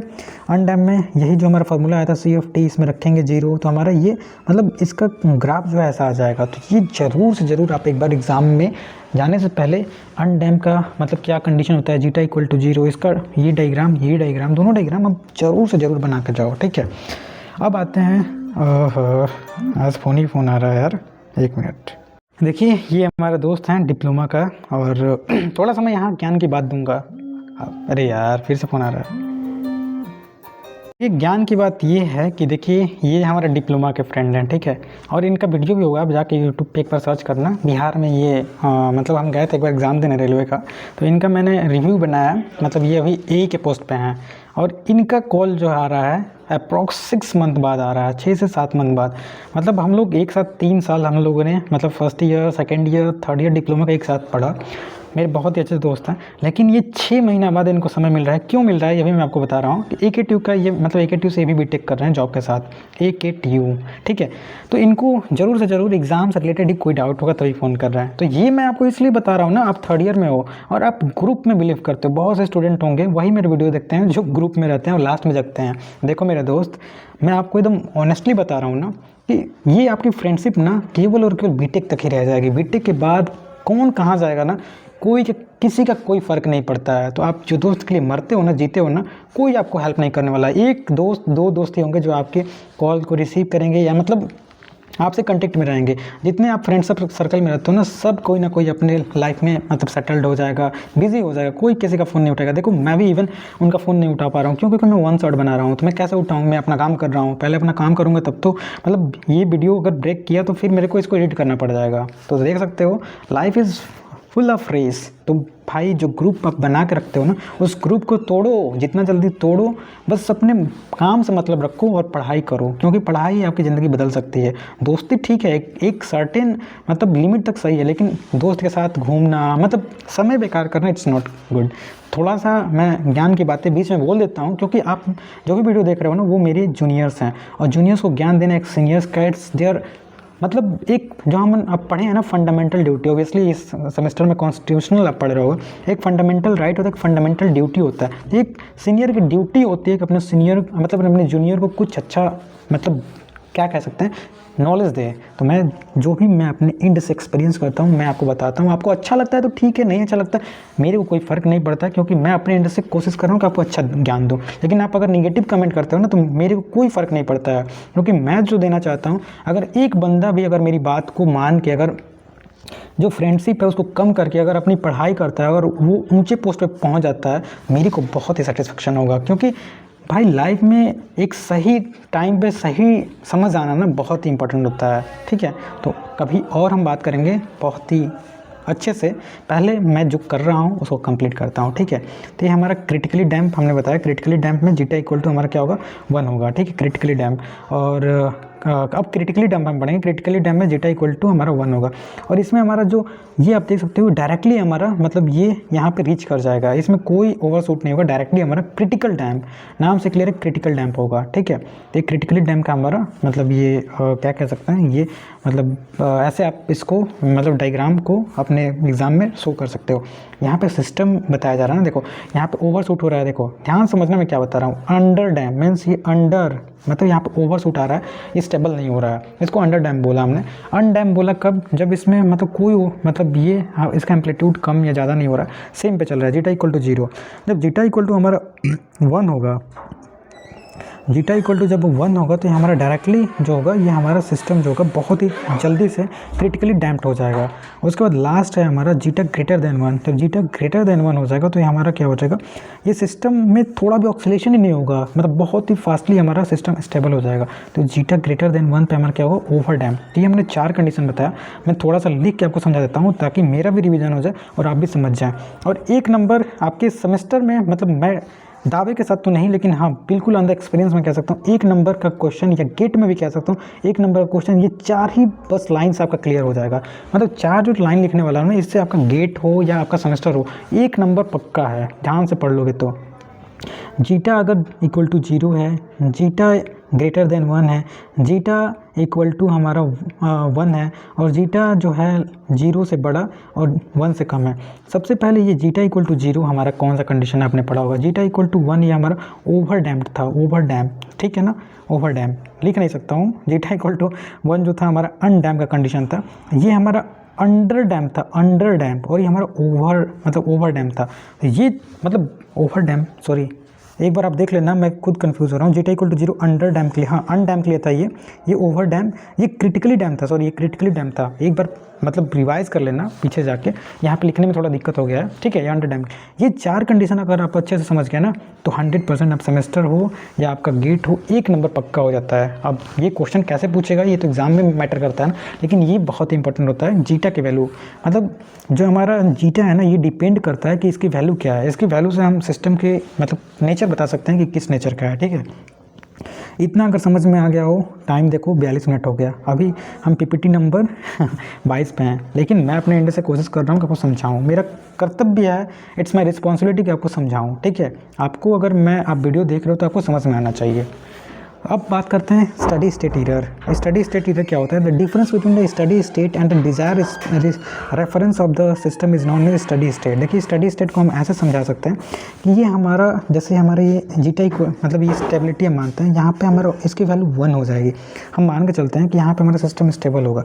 अब हमारा सिस्टम मतलब यहाँ से स्टार्ट हो रहा है और ये यहीं तक जा रहा है, तो ये जो हमारा एरर देख रहे हो, मतलब इतना जो आपका गैप दिख रहा है, इसी को हम क्या कहते हैं, एरर कहते हैं, एरर, ठीक है। यही हमारा एरर होता है, इसमें कितना हमारा स्टडी स्टेट और जो हमारा डिज़ायर आउटपुट हम जितना ले रहे हैं उसमें कितना डिफरेंस हो रहा है, इसी को हम एरर कहते हैं। तो स्टडी स्टेट में मतलब यहाँ डिफिनेशन से क्लियर हो, the difference between the steady state response and desire reference of the given study state error is called steady state. If the actual output of the control during the steady state derivative from the difference input the system जो process study state error, तो इसमें क्या हो जाएगा, एक error आ जाएगा और यही एरर को हम स्टडी स्टेट का नाम देते हैं। थर्ड पॉइंट है the steady state error help in determining the accuracy so that the steady state error should be minimum. मतलब देखिए स्टडी स्टेट जो एरर है यहाँ पे मैं आपको समझाना चाहता हूँ, ये कम से कम होना चाहिए तो हमारा सिस्टम स्टेबल होगा, ज़्यादा होगा तो हमारा सिस्टम क्या होगा, अनस्टेबल हो जाएगा। तो स्टेबिलिटी कितना है हमारे सिस्टम में, अनस्टेबिलिटी कितना है, यही हमको मतलब ये बताता है। तो ये हमारा स्टडी स्टेट एरर क्या हमने 3 पॉइंट बताया। आगे हम बताएंगे the magnitude of steady state error in close loop system depend on open loop control system. अभी close loop system, open loop system शायद आपको उतना समझ में ना आया, लेकिन मैं अपने एंड से आपको समझाने की कोशिश कर रहा हूँ। जब आप 4th यूनिट में आपको बता दे रहा हूँ, यूनिट नंबर 4 शायद ही आप किए होंगे, बहुत कम ही लोग किए होंगे, क्योंकि खुद मैं ही यूनिट नंबर 4 जब अपने टाइम में मैं 5th सेमेस्टर में था तो उसे छोड़ दिया था, थोड़ा बहुत ही पढ़ा था, उसको पूरा छोड़ दिया था, क्योंकि उसमें निक्विस्ट आता है, निक्विस्ट प्लाट, बोडे प्लाट आता है, ठीक है, और एक पोलर प्लाट आता है। इन प्लाट का बहुत ही लेंदी मतलब प्रोसेस होता है, लेकिन बहुत ईजी होता है, अब सोचो, क्योंकि इसमें गेट में डायरेक्टली 2 से 4 नंबर क्वेश्चन इसी से बनते हैं, और सेमेस्टर में भी 1-7 नंबर का क्वेश्चन तो हर यूनिट से बनता है, तो इसे बनेगा ही बनेगा, ठीक है। तो मेरी बात आप ध्यान से सुनो, जो ये मैं आपको बता रहा हूँ जो स्टडी स्टेट एरर है, स्टडी स्टेट एरर में यहाँ पे ओपन लूप और क्लोज लूप की बात की है। तो देखिए ओपन लूप क्लोज लूप क्या होता है, जब आप 4th यूनिट पढ़ोगे ना तो उसमें बहुत ही ज़्यादा इंपॉर्टेंट होता है, क्योंकि थोड़ा सा मैं आपको बता दूँ, उसमें हमें इन सर्कलमेंट्स फाइंड करना होता है, मतलब जो हमारा क्या बोलते हैं, ये हम बनाते हैं तो इसमें क्लॉकवाइज एंटी क्लॉकवाइज देखना होता है, तो इसमें माइनस कब होगा, Z=P-N। यहाँ पे आपको थोड़ा अगर नहीं पढ़ेंगे तो नहीं समझ में आएगा, मतलब पोल हमें डिसाइड करना होता है, लेफ्ट हैंड है, राइट हैंड है, इसका मतलब जो ये लूप है एंटी क्लॉक चल रहा है, आउट क्लॉक। तो यहाँ पे ओपन लूप और क्लोज लूप की हम डिस्कशन ज़्यादा अच्छे से करते हैं। तो अगर मैं 4th यूनिट का अगर वन शॉट बनाया तो उसमें आपको समझाऊंगा, लेकिन बस थोड़ा सा आपको मतलब बहुत ही रिकैप दूँ कि क्लोज लूप क्या होता है और ओपन लूप क्या होता है। देखिए हमारा एक सिस्टम है, ठीक है, ये हमारा इनपुट हुआ, ये हमारा आउटपुट हुआ, ये हमारा आउटपुट हुआ। अगर इसमें फीडबैक हमने नहीं लगाया तो ये हमारा ओपन लूप हो गया। अगर ये हमारा सिस्टम है, ये इनपुट हुआ और ये हमारा आउटपुट हुआ, ये फीडबैक से हमारा कनेक्ट है, तो इसको हम क्लोज लूप कहेंगे। आई होप ये तो हमने पहले यूनिट में समझाया था, लेकिन यहाँ पर भी हमने समझा दिया। तो 5th पॉइंट हमारा क्या कह रहा है, the magnitude of steady state error in close loop system depend on the open loop function. Open loop function पर डिपेंड करता है कि हमारा क्लोज लूप सिस्टम में कितना स्टडी स्टेट एरर होगा, ठीक है। आगे हम बात करते हैं स्टडी स्टेट एरर हम कैसे फाइंड करते हैं। तो सबसे पहले आप जब भी कंट्रोल सिस्टम हमने स्टार्ट किया होगा तो आपको बताया होगा, एक सिस्टम होता है, उसमें फीडबैक होता है, और ये फीडबैक जो होता है ये हमारा मतलब ये हमारा एरर मतलब ये हमारा रेफरेंस हम मानते हैं। यहाँ से हम मतलब सिस्टम में कितना एरर हो रहा है यहाँ से हम कंपनसेट करते हैं, कम हो रहा है तो ज़्यादा देते हैं, मतलब यहाँ से हम इसको करेक्ट करने की कोशिश करते हैं। तो ये हमारा रेफरेंस पॉइंट होता है। तो यहाँ से हम क्या करेंगे, ई ऑफ एस निकालेंगे। देखिए स्टडी स्टेट निकालने के लिए ध्यान से देखिएगा, यहाँ पे एरर ई ऑफ एस है, E of S equal to क्या हो जाएगा, R of S. R of S में से हम ये हमारा आर ऑफ एस आ रहा है, इसमें से H of S into C of S हम क्या कर रहे हैं, यहाँ पे देखिए ई ऑफ एस में से आर ऑफ एस, देखो ध्यान से देखो, जो हमारा ये आर ऑफ एस है, ठीक है, आर ऑफ एस में से हम इतना घटा रहे हैं क्या, H of s minus R of S. तो भाई आर ऑफ एस में से C of S into H of S हम क्या घटा रहे हैं, तो ये हमारा ई ऑफ एस मिल जा रहा है। ई ऑफ एस हमें निकालना है, हमने ई ऑफ एस निकाला है, उसके बाद ऑलरेडी हम C of S equal to G of S into E of S हम जानते हैं। एंड फाइनली जब इसको आप सिंप्लीफाई करोगे तो ई ऑफ एस याद रखना बहुत ही इंपॉर्टेंट ये मतलब फार्मूला है, जो स्टडी स्टेट एरर आप फाइंड करोगे तो E of S equal to R of S 1 plus G of S into H of S आता है। उसके बाद हम क्या करेंगे, जब ये हमारा फाइंड हो जाएगा देन हम स्टडी स्टेट अब कंबाइन करेंगे। कंबाइन करने के लिए हम क्या करेंगे, तो steady state E of S equal to R of S 1 plus minus G of S into H of S है। यूनिटी फीडबैक के लिए अगर 1 रखेंगे तो हमारा ये फार्मूला जो हो जाएगा स्टडी स्टेट के लिए E of S equal to R of S 1 plus minus G of S होगा। अब ये डेरिवेशन है, देखो इसमें मैं क्या समझाऊँ, ये आपके कलम आपके पेन पे डिपेंड करता है कि आप कितना प्रैक्टिस किए हो और कितना समझे हो, ये तो याद ही करना पड़ेगा, ठीक है। तो फाइनली हमारा यहाँ पे मैं बता रहा हूँ जो फाइनल वैल्यू थ्योरम जो आपने बेसिक सिग्नल सिस्टम पढ़ा होगा, यहाँ पे नहीं बताया जा सकता। तो बेसिक सिग्नल सिस्टम में आपने पढ़ा होगा कि ई of S study state error निकालने के लिए लिमिट जो होगा टी टेंस टू हम इनफाइनाइट मतलब लेंगे, और ये एस टेंड टू 0 हो जाएगा। इधर ई of S into S into E of S आएगा। जब मतलब फाइनल वैल्यू थ्योरम पढ़ते होंगे तो S into E of S आता है हमारा फाइनल वैल्यू थ्योरम में, और ई एस की वैल्यू मैंने निकाला है R of S into 1 plus G of S into H of S. तो यही वैल्यू इसमें हम पुट करके limit tends to S tends to हम 0 रख देंगे तो स्टडी स्टेट एरर आएगा। अभी हम क्वेश्चन सॉल्व करेंगे, आपको समझ में आएगा, बस keep patience and just watch video till the end, okay. तो यहाँ पे देखिए न्यूमेरिकल कराने से पहले सबसे इम्पॉर्टेंट होता है कि मैं आपको एक ओवरव्यू दे दूं, ताकि आप जब न्यूमेरिकल करो तो न्यूमेरिकल करने से पहले मतलब पेन कलम उठाने से पहले आप मतलब केवल और केवल इक्वेशन को देख के, जो हमारे सिस्टम का इक्वेशन दिया होगा उससे ये बता दोगे कि सिस्टम में कितना स्टडी स्टेट एरर आ रहा है, ठीक है। सबसे पहले हम सिस्टम का टाइप क्या है सबसे पहले हम देखेंगे। अब टाइप कैसे हम डिसाइड करते हैं, हमने बताया था, जैसे एस है, ठीक है। तो केवल यहाँ पे S+1 है। अब बताओ इसमें कितना हमारा पोल जो है हमारा ओरिजिन पे लाइक कर रहा है। तो केवल एक पोल ओरिजिन पे लाइक कर रहा है तो टाइप 1 में आ जाएगा। अगर यहाँ पे हमने स्क्वायर लगा दिया तो टाइप मतलब 2 का हो गया। अगर एक भी नहीं, जैसे 1 + S+T है, तो ये टाइप हमारा इस पे ओरिजिन पे कितने हमारे पोल लाइक कर रहे हैं, एक भी नहीं कर रहा है, तो हमारा टाइप 0 का हो गया। तो टाइप हम कैसे निकालते हैं, ओरिजिन पे हमारे कितना पोल लाइक कर रहे हैं उसे हम टाइप निकालते हैं। ऑर्डर के लिए मैंने बताया था कि जो हमारा पोल होगा उसका हाईएस्ट ऑर्डर क्या है। जैसे S² + 2 है तो इसका ऑर्डर जो हो जाएगा 2 हो जाएगा। अगर 3 होगा तो ऑर्डर 3 हो जाएगा। आई होप ये आपको समझ में आ गया। ऑर्डर और टाइप में तो डिफरेंस आपको समझ में आ गया, क्योंकि जब मैं अभी पढ़ रहा था तो यहाँ हमेशा पता जाता था ऑर्डर क्या होता है, टाइप क्या होता है। जब ऑर्डर टाइप समझ में आएगा तो टाइप 0 होगा और स्टेप यूनिट होगा। तो हमारा जो स्टडी स्टेट इधर आता है 1 + 1/kp आता है। ये कांस्टेंट वैल्यू आता है, याद रखना। जब हमारा टाइप 1 सिस्टम हो और रैंप यूनिट हो तो ये हमारा कांस्टेंट आता है, याद रखना। टाइप 2 सिस्टम हो और पैराबोलिक सिस्टम हो तो हमारा क्या आता है, ये कांस्टेंट वैल्यू आता है। पहले हमने कांस्टेंट बताया। टाइप 0 हो, यूनिट स्टेप हो तो हमारा क्या होगा, ये हमारा कांस्टेंट वैल्यू आएगा। टाइप 1 हो, रैंप सिग्नल हो तो हमारा कांस्टेंट आएगा। टाइप 2 हो, पैराबोलिक हो तो हमारा कांस्टेंट आएगा वैल्यू।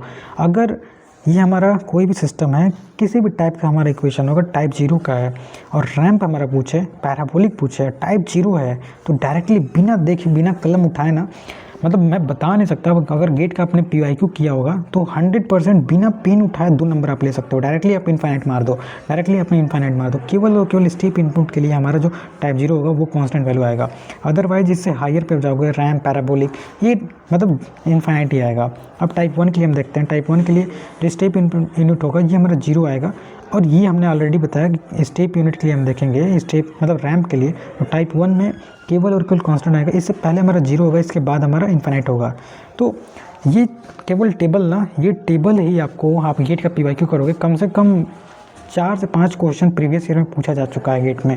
तो ये टेबल बहुत इंपॉर्टेंट है। इस टेबल से आप बिना पेन उठाए गेट में क्वेश्चन कर सकते हो। आई होप इतना समझ में आ रहा है। और सेमेस्टर में भी आपका ये इससे एक क्वेश्चन बनेगा ही बनेगा।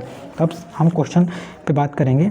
आई होप आपको अभी तक मेरी जो भी हमने आपको कंटेंट प्रोवाइड किया, टाइम पे मत जाइए। टाइम 50 मिनट हो गया है और अभी हम PPT नंबर 26 पे हैं। तो टाइम कभी, जब आप अपना इंटरेस्टिंग सब्जेक्ट पढ़ते हो ना, टाइम मैटर ही नहीं करता है। टाइम मैटर ही नहीं करना चाहिए, टाइम देखो ही मत। आई होप आपको समझ में आ रहा होगा। अब समझ में आ रहा होगा तो हम क्वेश्चन आपको बताते हैं। सबसे पहले हम डिराइव करते हैं KP क्या होता है, KV क्या होता है, KM। पहले हमने बता तो दिया, लेकिन इसको आपको बताना चाहिए कि ये होता क्या। देखो, सबसे पहले हम जब भी स्टडी स्टेट एरर निकालते हैं तो हमारा 3 कांस्टेंट आता है। पहला होता है प्रोपोर्शनल कांस्टेंट होता है, ये वेलोसिटी कांस्टेंट होता है और ये एक्सेलरेशन कांस्टेंट होता है। देखो, आप बैच तो पढ़ नहीं रहे हो, इट्स मीन्स आप 1 शॉट पढ़ रहे हो। इससे पहले आपने CT के लिए एग्ज़ाम, मतलब आपने क्लास में पढ़ा हो, तो हमने जो ये टेबल बताया आपको समझ में तो आया ही होगा यार। ठीक है, फिर भी मैं एक बार आपको डिपिक्ट कर देता हूँ कि आपका मतलब ये प्रोपोर्शनल कांस्टेंट क्या होता है। तो ये हमारा सबसे पहला जो होता है KP जो होता है, इसको प्रोपोर्शनल कांस्टेंट कहते हैं। ये वेलोसिटी कांस्टेंट होता है, ये हमारा एक्सेलरेशन कांस्टेंट होता है। टाइप 1, टाइप 2, टाइप 3 के लिए हम पढ़ेंगे। सबसे पहला हमारा हम पढ़ेंगे unit step. Unit step input, unit step input मतलब हमारा R(f) जो है 1/s के बराबर हो जाएगा। हेयर जो हमारा t > 0 होगा तो वैल्यू 1 आएगा, t < हमारा 0 हो जाएगा तो ये हमारा 0 आएगा। इसके लिए सबसे पहले हम क्या करेंगे, जो हमने स्टडी स्टेट अभी हमने एरर का डिराइव किया था, E(s) इक्वल टू क्या आ रहा था, R(s) 1 + G(s) × H(s), ये आ रहा था ना। अब हम क्या करेंगे, यहाँ पे जो हमारा R(s) है इस इधर ले जाएंगे और ये हम मतलब मल्टीप्लाई कर देंगे। उसके बाद स्टडी स्टेट, देखो यहाँ से ध्यान से देखना, steady state error E(s) equal to हम क्या देखे थे, limit s tend to 0 s × Fs। तो हमारा E(s) की वैल्यू इतनी आ रही है और यहाँ पे s एक है। अब लिमिट s टेंड टू 0 है तो यहाँ पे 0 हम रखेंगे। देखो ध्यान से देखना, लिमिट s टेंड टू 0, तो यहाँ पे हम 0 बस रखेंगे। ये हमारी वैल्यू लिमिट s टेंड टू 0 0 रखेंगे तो ये हमारा क्या आ जाएगा, एक कांस्टेंट वैल्यू आ जाएगा। और ये कांस्टेंट हम KP बोलेंगे, KP प्रोपोर्शनल कांस्टेंट। ठीक है, तो ये हमारा प्रोपोर्शनल कांस्टेंट या प्रोपोर्शनल एरर कांस्टेंट हम बोलेंगे। आई होप ये समझ में आया। जब हमारा स्टेप कौन सा, ये हमारा सिग्नल है स्टेप इनपुट। स्टेप इनपुट में हमारा कौन सा आ रहा है, प्रोपोर्शनल कांस्टेंट KP आ रहा है। ठीक है, अभी हम KV की बात करेंगे। देखिए, दूसरा जो है हम डेरिवेशन करेंगे for step input. Step input के लिए हमारा स्टडी स्टेट एरर क्या आ जाएगा, 1 + 1 + K मतलब P हमारा स्टेप इनपुट के लिए आया। अब सबसे पहले टाइप 0 के लिए देखेंगे। टाइप 0 के लिए हम क्या करेंगे, टाइप 0 के लिए हमारा KP जो हो जाएगा वो कांस्टेंट आ जाएगा। स्टडी स्टेट एरर भी हमारा कांस्टेंट आएगा, अभी हमने बताया, क्योंकि ये हमारा टाइप 0 के लिए इतना आ रहा है। अब देखो, जब हम टाइप 1 के लिए देखेंगे, टाइप 1 के लिए देखेंगे तो हमारा KP जो होगा इनफाइनाइट आ जाएगा। हमारा मतलब टाइप 1 हो जाएगा, तो हम एस इंटू 1/s, मतलब ये एक हमारा एस जो होता है यहाँ पे बच जाता है। तो ये हम लिमिट, मतलब अभी क्वेश्चन हम करेंगे समझ में आएगा, बस इतना याद रखो। मतलब यहाँ हमारे पास पिन नहीं है कि मैं आपको करके समझाऊँ, बस इतना समझ लो कि टाइप, मतलब जितना हम टाइप बढ़ाएंगे उसके लिए इन्फिनिट होगा। बस टेबल सब समझिए ना, यहाँ पे फिर से मैं टेबल बता दे रहा हूँ। अगर टाइप 0 है और स्टेप इनपुट है तो कांस्टेंट वैल्यू आएगा, कांस्टेंट, ठीक है। उसके बाद हमारा इन्फिनिट आएगा। टाइप 1 है, रैंप है, तो हमारा ई कांस्टेंट होगा, इससे पहले 0 होगा, इसके बाद इन्फिनिट होगा। अब सीधे चलते हैं क्वेश्चन पे, क्वेश्चन समझाने की कोशिश करते हैं, ठीक है। तो आई होप अभी तक जितना हमने बताया आपको समझ में आया कि मतलब कांस्टेंट क्या होता है, प्रोपोर्शनल कांस्टेंट, वेलोसिटी कांस्टेंट। और फिर एक बार थोड़ा सा मैं आपको रिकैप दे देना चाहता हूँ। देखिए हमारा जब केपी होता है और केवी होता है, उसके बाद के आता है, तो ये हमारा के पी होता है G of S into H of s होता है, ठीक है। हमारा के वी आता है s into G of S into H of S आता है। एक केस यहाँ पर आता है, तो ये हमारा के वी मतलब वेलोसिटी कांस्टेंट, एक्सेलरेशन कांस्टेंट, जब ये S of square G of S into H of S, ये सबका डेरिवेशन है भाई, ये ऐसे नहीं समझ पाओगे। और डेरिवेशन कराने के लिए मतलब एक बैच, मतलब में एक कम से कम या आपका क्लास हो, उसमें एक लेक्चर होना चाहिए, तब जाके के पी के वी के का आप डेरिवेशन करा सकते हो। एक वन शॉट में आप कोई भी डेरिवेशन नहीं करा सकता है। तो आई एम श्योर कि आपको ये डेरिवेशन पहले आपने किया है, तब जाके आपको समझ में आएगा, ठीक है। अब सबसे पहले हम आते हैं क्वेश्चन। देखो अब क्वेश्चन हमने लिया, find the value of K p K v and K की वैल्यू निकालना है। हमारे पास G of s H of s दिया हुआ है, ठीक है, एक पहला क्वेश्चन। दूसरा हमारे पास G of s H of s दिया। अब यहाँ पे हमें के पी के वी सभी वैल्यू निकालना है। सबसे पहले हम देखेंगे ये हमारा सेकेंड ऑर्डर का है, ये हमारा सेकेंड ऑर्डर का है। अब टाइप बताओ, इसमें टाइप हमारा क्या है, टाइप अब बताओ ध्यान से देखो, इसका टाइप क्या है, देखो टाइप ओरिजिन पे 2 है, टाइप 2 है, ऑर्डर क्या है 2 है। यहाँ पे टाइप क्या है, टाइप 0 है, क्योंकि कोई भी ओरिजिन पे लाई नहीं कर रहा है ना पोल, और ऑर्डर क्या है 2 है। तो ये आपको समझना होगा। ये क्वेश्चन डायरेक्टली मतलब क्वेश्चन देखिए आपको गेट में ऑर्डर और मतलब क्या बोलते हैं और टाइप पूछ देता है। तो ये आपके semester point of view and GATE point of view दोनों से बहुत इंपॉर्टेंट है, ठीक है। यहाँ पे सबसे पहले हमने क्वेश्चन लिया 10/s square H F S हमें दिया हुआ है, के पी के वी के निकालना है। उसके लिए हम क्या करेंगे, सबसे पहले हम क्या निकालेंगे, के पी निकालने के लिए हमने बताया G of S into H of s. ध्यान से देखो यहाँ से के पी इक्वल टू क्या होता है, हमने बताया था ना, limit S tend to 0 G F S into H F S. G F S की वैल्यू हमने रखा लिमिट एस टेन टू 0, जब एस की जगह पे 0 रखेंगे तो के पी हमारा इन्फाइनाइट आ जाएगा। तो हमारा सबसे पहले हमने देखा के पी की वैल्यू इन्फाइनाइट आ गई। जब के पी की वैल्यू इन्फाइनाइट आ गई तो हम के वी की वैल्यू निकालेंगे। के वी के लिए हमने बताया limit S tend to 0 S into G F S into H F S. अभी हमने बताया था ना, जब प्रैक्टिस करोगे ना तो आ जाएगा। यहाँ से देखो के पी की वैल्यू क्या होती है, के पी की वैल्यू इतनी होती है, ध्यान से देखना, के वी की वैल्यू हमारी इतनी होती है। अब हम रखेंगे तो एक एस कट गया, फिर भी हमारा ये एक एस बच जा रहा है, तो एस इक्वल टू 0 रखेंगे तो हमारे इसकी वैल्यू के वी की वैल्यू इन्फाइनाइट आ जाएगी। अब आगे हम सॉल्व करेंगे के लिए। जब के के लिए मतलब एक्सेलरेशन कांस्टेंट के लिए सॉल्व करेंगे, एस स्क्वायर है। अब G F s H F S की वैल्यू हम रख के, एस स्क्वायर नीचे भी है, एस स्क्वायर यहाँ पे भी है, दोनों से कट गया तो हमारा के की वैल्यू 7 आ गया। केवल और केवल जो हमारा फर्स्ट ही क्वेश्चन है, इसके लिए आप बताओ के पी की वैल्यू हमारी क्या आई, इन्फाइनाइट आएगी। के बी की वैल्यू हमारी इन्फाइनाइट आई। जो हमारा के ए की वैल्यू है ये केवल 7 आया है ना। आपको बिल्कुल अच्छे से मैंने अपने कोशिश किया कि समझाऊं, आपको समझ में आया के ए की वैल्यू, के पी की वैल्यू, के बी की वैल्यू हमने कैसे निकाला। आई होप ये क्वेश्चन आपने कर लिया। तो अब सेकंड क्वेश्चन की तरफ हम बढ़ते हैं। सेकंड क्वेश्चन भी बहुत इजी है, बहुत इजीली आप कर लोगे, ठीक है। इसमें भी हमारा क्या के पी के बी की वैल्यू निकालना है, एच एफ एस दिया हुआ। सबसे पहले हम एस 10 टू 0 के पी निकालेंगे। हम एस की वैल्यू 0 रखेंगे, ये हमारा ऊपर इतना है, ये हमारा कांस्टेंट आ गया वैल्यू 3/5 आ गया के पी की वैल्यू। अब के बी की वैल्यू के लिए हम क्या करेंगे, एस के जगह पे एस हम रखेंगे यहाँ पे। जैसे एस रखेंगे यहाँ पे एक एस कटेगा नहीं, एस इंटू 5 ये 0 हो जाएगा, इसकी वैल्यू 0। वैसे ही हम के की वैल्यू में एस स्क्वायर आ जाएगा, यहाँ समझ रहे हो ना। अभी हमने बताया था, मतलब ये हम के की वैल्यू निकालेंगे तो यहाँ एस स्क्वायर हो जाएगा, तो एस स्क्वायर हमारा के की वैल्यू हमारा क्या हो जाएगा, 0 आ जाएगा। तो ये हमारा सेकंड क्वेश्चन। आप एक बार पीपीटी देखिएगा, पीपीटी देख के आप जैसे मैंने बताया सॉल्व करने की कोशिश कीजिएगा। आई एम श्योर जब आप सॉल्व करोगे ना तो आपको समझ में आ जाएगा, ठीक है। जब हमने के की वैल्यू, सेकंड के लिए हम बात करें, के की वैल्यू निकाला तो 5/3 आया, ठीक, 5/3 आया, ठीक है। और के पी की वैल्यू मतलब के पी की वैल्यू इतना आया, के की वैल्यू के वी की वैल्यू हमारी क्या आ गई, दोनों की वैल्यू 0 आ गई, ठीक है। तो ये पूरा इसका डिटेल्ड आंसर दिया हुआ है। आई होप श्योर आपको समझ में आ जाएगा जब आप कोशिश करेंगे करने के लिए। अब नेक्स्ट क्वेश्चन पर हम चलते हैं। नेक्स्ट क्वेश्चन हमारे पास दिया हुआ है कि हमारे पास एक सिस्टम है जिसमें हमें डिटरमाइन करना है एरर, स्टडी स्टेट एरर, और हमें मतलब स्टडी स्टेट एरर फाइंड करना है। 3 हमारे पास क्वेश्चन दिया हुआ। सबसे पहले R of T equal to 6 दिया हुआ है, R of T equal to 8 of T, R of T हमारा दिया हुआ है। ये क्वेश्चन जो है आपके जितने भी मैं क्वेश्चन करा रहा हूँ सभी प्रीवियस ईयर में आए हुए हैं आपके सेमेस्टर में, ठीक है। तो आगे सबसे पहले ये हमारा ये क्या बोलते हैं मतलब ये तो हमारा क्या है कोफिशिएंट, मतलब ये हमारा आर ऑफ टी मतलब ये इनपुट है। सबसे पहले हम ट्रांसफर फंक्शन निकालेंगे ना, transfer function G of s upon मतलब G of S 1 plus H s. तो ये हम निकालने के लिए सबसे पहले ये ब्लॉक रिडक्शन टेक्निक से इसे क्या करेंगे, हम इसे सॉल्व करेंगे। सॉल्व करने के लिए आप जानते होंगे कि ये हमारा नेगेटिव फीडबैक है, इसको सॉल्व किए फिर ये दोनों कैस्केड में हो जाएंगे, दोनों को मल्टीप्लाई करेंगे, फिर एक बार हम इसको सॉल्व करेंगे नेगेटिव फीडबैक है। तो ये हम करके आपको नहीं बता सकते, आप जब आप करोगे तो फाइनली आपका मतलब ये देखो पहले हमने ये इसको नेगेटिव फीडबैक हो गया इतना आया, ये दोनों हमारे कैस्केड में हो गए, तीनों कैस्केड में किया, फिर ये हमारा वन जो है इसको नेगेटिव फीडबैक में आगे सॉल्व करोगे तो फाइनली आपका जो G of S equal to इतना आ जाएगा। अब G of S into H of s हमारा इतना आ गया ओपन लूप में। अब इसको हम क्या करेंगे, सबसे पहले ये हमारा मतलब G of s H of s इतना आ गया, हमें के पी की वैल्यू निकालनी है। के पी की वैल्यू निकालने के लिए आर ऑफ टी हमारा 6 दिया हुआ है, तो आर ऑफ एस हमारा 6/s आ जाएगा, ठीक है। यहाँ से हमें समझ में आएगा 6/s, तो ए की वैल्यू हमारी 6 आ गई। ध्यान से देखना, ध्यान से देखोगे तभी समझ में आएगा। तो हमारा अभी हमने आपको एक बार नहीं बार बार बताया कि के पी की वैल्यू निकालने के लिए लिमिट एस टेंड टू 0 रखते हैं और G of S into H of s होता है। तो G of s H of s यहाँ पे है।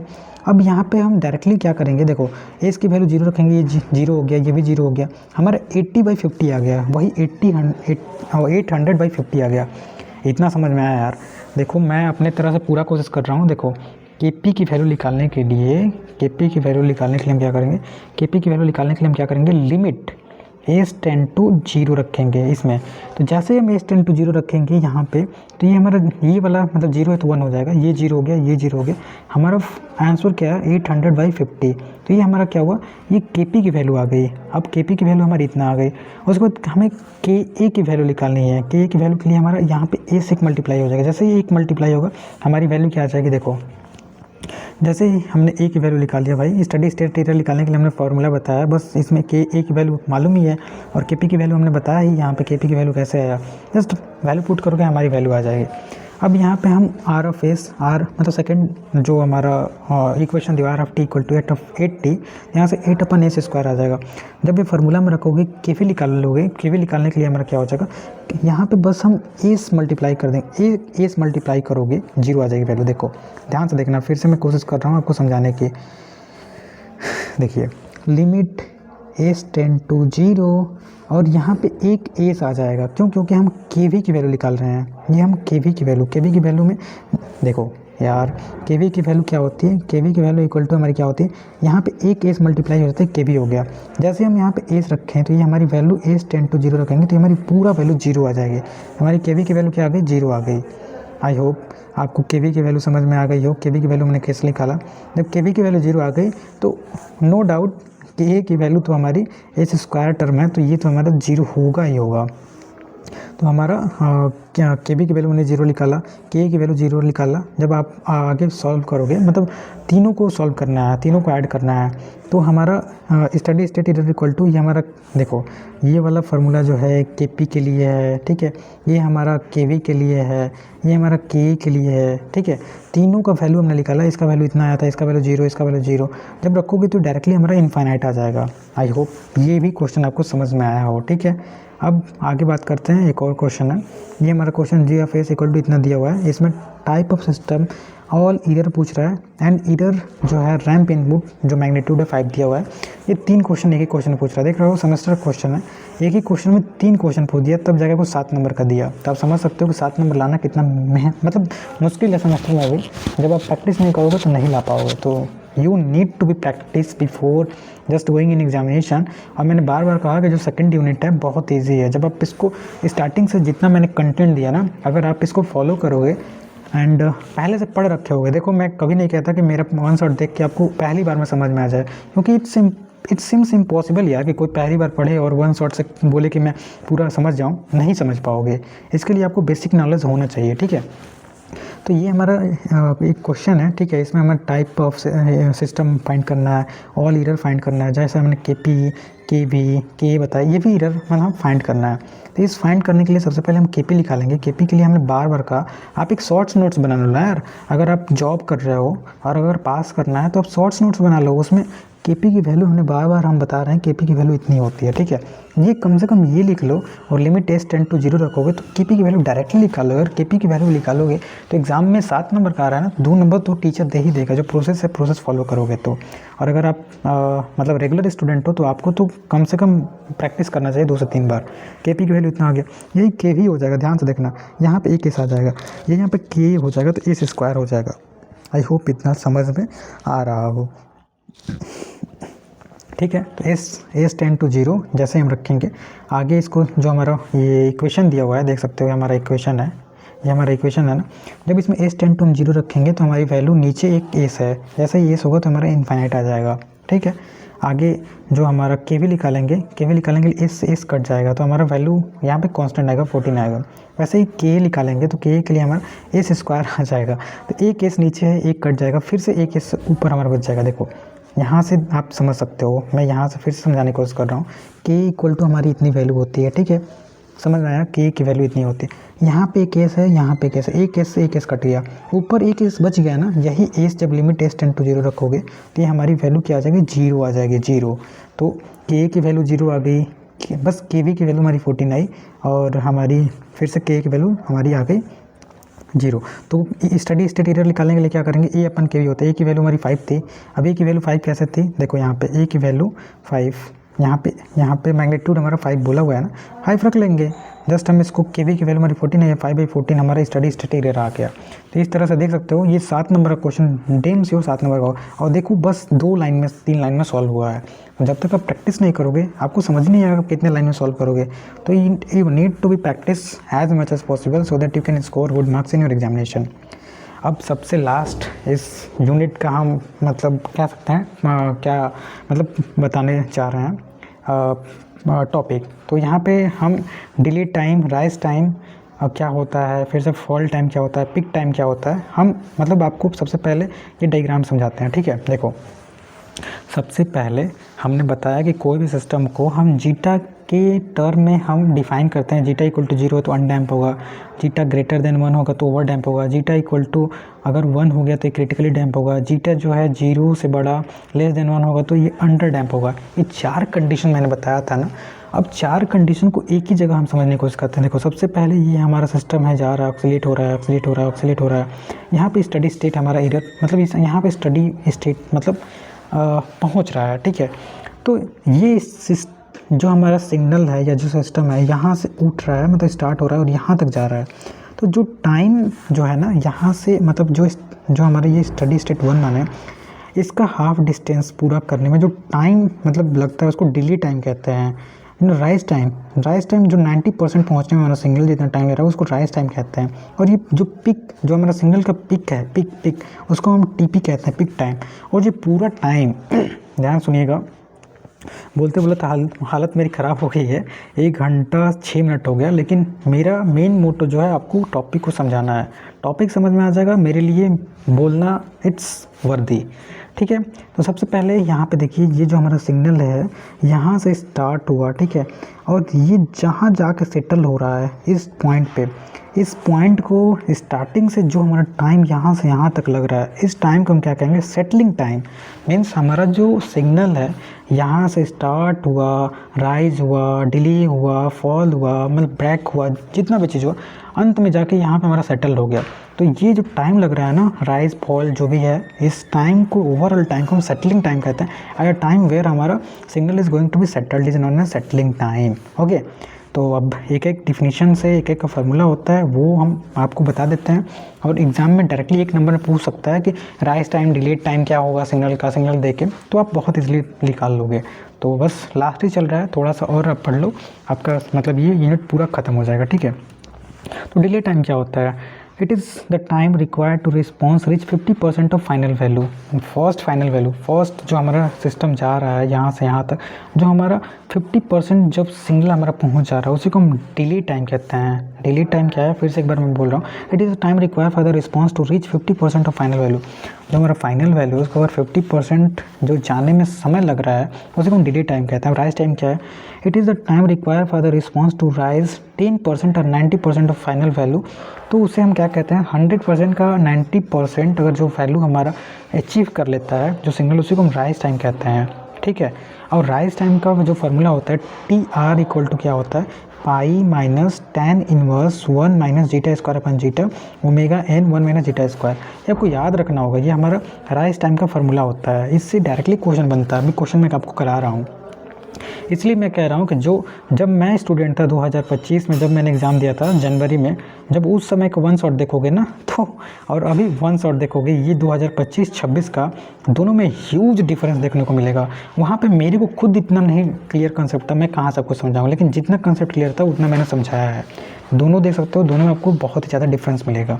इसमें मैंने क्वेश्चन एडअप करवाया, उसमें मैंने क्वेश्चन ही नहीं बताया था, क्योंकि क्वेश्चन से मैं बहुत डरता था। अभी जस्ट कुछ दिन पहले जब मैं गेट के जी से डरता था, जी के नेम से, लेकिन आज वही गेट को मैं बहुत ईजिली क्वेश्चन को सॉल्व कर लेता हूँ। क्यों? क्योंकि आई डिड प्रैक्टिस। तो you can also did practice and you can just make any critical to critical thing, मतलब बहुत ईजी बना सकते हो। तो यहाँ हमने बताया कि ये जो हमारा डिले टाइम क्या होता है, डिले टाइम, राइज टाइम का फार्मूला होता है। इस फार्मूला में जीटा की वैल्यू मतलब हम रखेंगे, हमारा कितना कोई भी सिस्टम है कितना इसको राइज करने में टाइम लग रहा है वो हम निकाल सकते हैं। उसके बाद हमारा पिक टाइम आता है, नाम से ही क्लियर है, peak means the time is, मतलब वो time, the peak time is the time require for the response to reach the first peak of the system is known as peak time.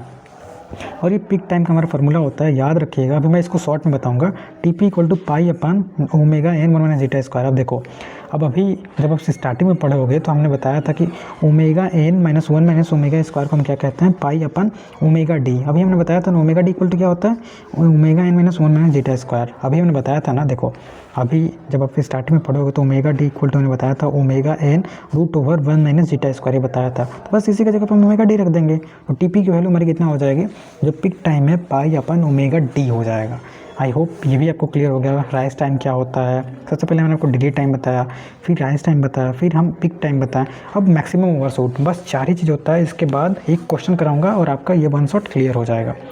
तो जो मैक्सिमम ओवरशूट होता है इसको MP से हम denote करते हैं। It is the normalized difference between the peak time and the time response steady output, the maximum percentage of the overshoot is called, मतलब जो हमारा यहाँ पे लिख रहा है, देखो बहुत ही ध्यान समझना, the normalized difference between the peak of the time response and the steady output. जो हमारा पिक है और जो स्टडी स्पोर्ट जो हमारा, देखो ये हमारा जो मैक्सिमम है मतलब पिक है और जो स्टडी है, इनके बीच में जो ओवरशूट हो रहा है, जो टाइम इंटरवल हमारा लग रहा है, इसी को मैक्सिमम ओवरशूट, मतलब कहाँ तक ये हमारा सिग्नल जो है मैक्सिमम ओवरशूट कर सकता है, कहाँ तक इसका एम्पलीट्यूड बढ़ सकता है, उसी को हम मैक्सिमम ओवरशूट कहते हैं। और मैक्सिमम ओवरशूट से बिलीव में आपके गेट में ज़रूर से ज़रूर मतलब क्वेश्चन आते हैं हर साल। एक मतलब क्वेश्चन, मतलब केवल मैक्सिमम ओवरशूट ही नहीं पूछेगा, उसमें बहुत ज़्यादा, एक क्वेश्चन में 2-2 3-3 कंसेप्ट लगते हैं। मैक्सिमम ओवरशूट का कंसेप्ट हर बार हर क्वेश्चन को सॉल्व करने में गेट का ये यूज़ होता है। तो सेमेस्टर में भी ऐसे क्वेश्चन आते हैं, अभी मैं क्वेश्चन करा रहा हूँ। तो याद रखो कि मैक्सिमम परसेंटेज ओवरशूट के लिए C ऑफ जो पिक टाइम है माइनस जो स्टडी स्टेट है, उसका हम जब रेशियो निकालते हैं तो वही हमारा मैक्सिमम ओवरशूट होता है। मैक्सिमम ओवरशूट का हमारा फॉर्मूला क्या होता है, जो पाई MP से हम इसको मैक्सिमम ओवरशूट को डिनोट करते हैं, e to the power pi zeta root over 1 minus zeta square into 100 हमारा ये फार्मूला होता है। ठीक है, तो ये हमारा मैक्सिमम परसेंटेज ओवरशूट का हमारे फार्मूला हुआ। ठीक है, MP equal to E to the power, ये हमारा मतलब फार्मूला हो गया। ध्यान से आप देखो इसका, परसेंटेज MP मैक्सिमम ओवरशूट ये हो गया e to the power pi zeta, याद रखिएगा, और root over 1 minus zeta square into 100, ये हमारा फार्मूला होता है। किसका? ये मैक्सिमम ओवरशूट का, ये हमारा फार्मूला होता है मैक्सिमम ओवरशूट निकालने के लिए। ठीक है, तो यहाँ से फिर से एक बार मैं आपको थोड़ा सा समरी में बता देना चाहता हूँ। कोई भी सिग्नल स्टार्टिंग से स्टार्ट होगा, जो हमारा सिग्नल स्टार्ट होगा, ध्यान से सुनिएगा, और जो हमारा स्टडी जो हमारा वैल्यू है, जो हमारा फाइनल वैल्यू, उसका जो 50% जितना टाइम लगता है जाने में, उसको हम डिले टाइम कहते हैं। TD लिखा हुआ है। जो हमारा टाइम जो मैक्सिमम पिक पर पहुँचता है, इसको हम क्या कहते हैं, ये जो हमारा टाइम लग रहा है इसको हम क्या कहते हैं, पिक टाइम कहते हैं। ये हमारा पिक टाइम हुआ। और जो ये हमारा टाइम इंटरवल लगता है, जो हमारा सिस्टम का ये जीरो से और जहाँ तक ये पूरा मतलब स्टडी स्टेट को रीच न कर ले, इसको हम मतलब सेटलिंग टाइम कहते हैं। तो आई होप ये समझ में आया। एक जो टाइम है जो मैक्सिमम पहुँच रहा है, ये हमारा पिक टाइम है। पिक टाइम क्या होता है, राइज टाइम क्या होता है, फिर से ये TD मतलब delay time, rise time, TP मतलब पिक टाइम, ये सब कुछ हमें बताइए सेटलिंग टाइम। यहाँ से यहाँ तक जो टाइम लग रहा है एक सिग्नल को जीरो से लेकर सेटल्ड होने में, उसको हम सेटलिंग टाइम कहते हैं। तो आई होप ये सब कुछ आपको समझ में आया हो। सेटलिंग टाइम जो होता है यही हमने लिखा है, settling time required to response to reach steady state, मतलब हमारा पहुंचने में। और ये मतलब अप्रॉक्स हम 2% और 5% लेते हैं। और T of S equal to formula होता है 4/ζ⍵n, ये फार्मूला होता है, याद रखिएगा। इस पर डायरेक्टली क्वेश्चन बनते हैं। सेटलिंग टाइम जो होता है 4/ζ⍵n, ठीक है, ये हमारा फार्मूला होता है। उसके बाद लास्ट हमारा आता है study state error. Steady state error निकालने के लिए ऑलरेडी हमने बताया ये फार्मूला होता है, इसमें फाइनल वैल्यू थ्योरम निकालते हैं और हम स्टडी स्टेट एरर निकालते हैं। एक हम लास्ट क्वेश्चन अब देखते हैं। हमारा यूनिटी फीडबैक दिया हुआ है, हमारा सिस्टम मतलब G of S equal to इतना दिया हुआ है और हमें rise time, pick time and settling time निकालना है 2% टॉलरेंस पे। तो सबसे पहले हम क्या करेंगे, G of S equal to हमारा दिया हुआ है, H of S equal to दिया हुआ है। यहाँ से हम सबसे पहले क्या करेंगे, कैरेक्टरिस्टिक इक्वेशन मतलब क्लोज लूप में से निकालेंगे। 1 + G of S into E of s को हम कैरेक्टरिस्टिक इक्वेशन कहते हैं। जब आप 4th यूनिट पढ़ोगे ना, या जब आप रूट्स ऑर्बिट क्राइटेरिया जो 3rd यूनिट है, जब मैंने आपको समझाया था, वो बिना कैरेक्टरिस्टिक इक्वेशन का आप रूट्स ऑर्बिट क्राइटेरिया आप लगा ही नहीं सकते हो। तो उसके लिए हम कैरेक्टरिस्टिक इक्वेशन निकालेंगे क्लोज लूप में। इसको जो ओपन लूप में दिया हुआ है ओपन लूप सिस्टम कहते हैं। इसको क्लोज लूप में ट्रांसफॉर्म करने के लिए 1 + G of S into H of S में हम कन्वर्ट कर देंगे। तो ये हमारा फाइनली इतना आ गया, ठीक है। अब यहाँ से हम क्या करेंगे, देखो इसको हम कंपेयर करेंगे सेकेंड ऑर्डर सिस्टम से। तो एस स्क्वायर प्लस 2ζ⍵n जो होता है, अभी हमने बताया था ना, देखो जो हमारा सेकेंड ऑर्डर सिस्टम होता है उसका हमारा स्टैंडर्ड इक्वेशन क्या होता है, ω_n² S square plus 2ζ⍵ns plus ω_n², ये हमारा फार्मूला होता है। यहाँ से हम कंपेयर करेंगे तो ये हमारा 2s जो है 2ζ⍵n के बराबर है ना। तो यहाँ से हम जीटा की वैल्यू निकाल लेंगे, जो जीटा की वैल्यू आ जाएगी हमारी इतनी आ जाएगी। बस हमें जीटा की वैल्यू ही मालूम होना चाहिए। जीटा की वैल्यू जैसे ही हमारा मालूम होगा 0.77, कैसे हमने जीटा की वैल्यू मालूम किया, देखिए ये हमारा एस का जो कोफिशिएंट है, एस का कोफिशिएंट ये 2ζ⍵n, 2ζ, एक मिनट फिर से मैं लिखता हूँ, जो हमारा एस का कोफिशिएंट है 2 जो है 2ζ⍵n एस के बराबर होता है। तो यहाँ से 2 से 2 कट गया और ω_n की वैल्यू यहाँ से हमारी क्या आई, √2 ओमेगा। ओबियसली भाई ओमेगा की वैल्यू ω_n² बराबर 2 होता है ना, यहाँ से ओमेगा की वैल्यू √2 आ जाएगी। अब इतना तो आपको समझना होगा ना, एक एक चीज़ मैं नहीं समझा सकता। तो यहाँ से हमारे जीटा की वैल्यू आ गया। जीटा की वैल्यू जैसे ही आया, अभी हमने आपको बताया था जो हमारा TR राइज टाइम का फार्मूला जो होता है वो जो होता है pi minus pi upon ω_d। अब आपको हमने ω_d की वैल्यू ऑलरेडी आप निकाल सकते हो। अब ओमेगा की वैल्यू जब आपको ओमेगा मतलब जीटा की वैल्यू मालूम है तो ω_n की वैल्यू कैसे निकालोगे, ω_d इक्वल टू क्या होता है, ω_n √1 - ζ²। ω_d की वैल्यू यहाँ से मालूम है, ω_n का निकालने के लिए बस इसको सिंप्लीफाई कर लो, ω_d की वैल्यू आ जाएगी, ओमेगा मतलब d की वैल्यू आ जाएगी, हाँ। और जब हमें फाई की वैल्यू निकालना होता है तो फाई की वैल्यू के लिए tan इनवर्स 1 - ζ²। याद रखना ये फार्मूला बहुत इंपॉर्टेंट है, इसे मैं भी रिकैप कर रहा हूँ क्योंकि मैं भूल गया था। Phi equal to tan inverse √1 - ζ² upon zeta, ये फार्मूला होता है हमारा। मतलब जब भी हमें एंगल निकालना हो, फेज़ निकालना हो, तो हमने फेज़ निकाल लिया। फेज़ हमारा कितना आ गया, इतना आ गया। ω_d की वैल्यू 1 आ गया। जस्ट इसको हम इस वैल्यू में पुट करेंगे तो हमारा जो राइज टाइम है, राइज टाइम कितना आ गया, हमारा सिग्नल को 0 से मतलब 90%, राइज टाइम क्या होता है 90%, सिग्नल को 90% पहुंचने में 2.3 सेकंड लग रहा है। आई होप अभी आपको पूरा क्लियर हो गया न्यूमेरिकल सॉल्व करने के बाद कि हमारा टाइम, राइज टाइम क्या होता है। राइज टाइम अभी हमने बताया कि 90% हमारा सिग्नल को पहुंचने में 2.3 सेकंड लगता है, ठीक है। उसके बाद peak time equal to pi upon ω_d। ω_d का वैल्यू निकाले हो और जस्ट वैल्यू रखोगे तो 3.14 आ गया। तो हमारा सिस्टम को जो भी हमारा सिग्नल है उसको 90% पहुंचने में, देखो राइज टाइम क्या होता है 90% पहुंचने में हमारा 2.3 सेकंड लग रहा है। उसको पिक तक जाने में 3.14 सेकंड लग रहा है। अब सेटल्ड होने में कितना लग रहा है, 4/ζ⍵n। जीटा की वैल्यू मालूम है, ω_n की वैल्यू मालूम है, रखो। तो पूरा सिस्टम को स्टेबल होने में 4 सेकंड लग रहा है। मतलब एक सिस्टम है, देखो कोई सिग्नल है, यहाँ से स्टार्ट हो रहा है, यहाँ से ये पिक वैल्यू है, यहाँ से 50% पहुँचने में जो हमारा राइज टाइम है, राइज टाइम तो हमने निकाला नहीं, जो हमारा यहाँ राइज टाइम है, ये राइज टाइम राइज टाइम मतलब क्या होता है, जो हमारा 90% पहुंचने में, यहाँ 90% ये सिस्टम 90% पहुंचने में 2 सेकंड 2.3 सेकंड लगा। इसको पीक तक पहुंचने में, ये पीक है ना, यहाँ पीक वैल्यू है, ठीक है, पीक वैल्यू, और यहाँ पर सेटल हो गया। पीक वैल्यू में पहुंचने में इसको मतलब कितना लगा, 3.4 सेकंड लगा, 3.14। पूरा सिस्टम को यहाँ से स्टेबल होने में, यहाँ सिस्टम स्टेबल हो गया, इसको 4 सेकंड लगा। तो इस तरह से पूरा हमने टॉपिक को स्टार्ट किया। टॉपिक को स्टार्ट करने के बाद इसका कंसेप्ट यहाँ पूरा आपको समझाया, टाइम क्या होता है, किस टाइप होता है, फिर आपको न्यूमेरिकल भी समझा दिया। आई होप मतलब इससे better explanation it's really difficult in one shot कि कोई आपको इतना अच्छे से आपको मतलब एक एक चीज़ को एक्सप्लेन करे। मतलब मैंने अपने एंड से पूरा अच्छा समझा। एक क्वेश्चन बच जाता है इसमें भी मतलब की value, settling time, pick time और मैक्सिमम ओवरशूट निकालना है। तो बस सब कुछ मैंने बताया। मैक्सिमम ओवरशूट के लिए मैं बता दे रहा हूँ, मैक्सिमम ओवरशूट के लिए फार्मूला होता है। जैसे इस फार्मूला में आप वैल्यू रखोगे, आप कैलकुलेटर नहीं चलाने आता है, खुद मेरे को भी नहीं चलाने आता था। आप यूट्यूब पे जाओ, यूट्यूब पे कैसे हम e ये वाला सॉल्व करेंगे, कोई नहीं सॉल्व करता है, सब कोई नहीं सॉल्व कर पाएगा ना। तो ये इसका आप देख लो, जस्ट आप आज तो AI का जनरेशन है, बस इसको क्रॉप करो। देखो मैं आपको एक बहुत ईजी सोल्यूशन बताता हूँ। इसको आप क्रॉप करो, इसको स्कैन करो और लिखो हाउ टू सॉल्व इन मतलब Google lens. You get very मतलब एक एक स्टेप आपको समझा देगा गूगल AI। वहाँ से आप किसी से मत पूछो।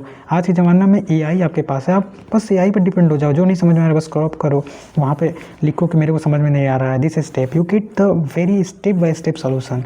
तो इस तरह से आप जो भी चीज़ें मतलब आपको मतलब जब हम निक्विस्टिक या पोलर पढ़ते हैं उसमें हमें लॉग में ए की वैल्यू क्या होती है, इधर से इधर एक्सचेंज करने पे 10 कब होता है, मतलब बहुत से न्यूमेरिकल हम नहीं सॉल्व कर पाते हैं मतलब कैलकुलेटर से।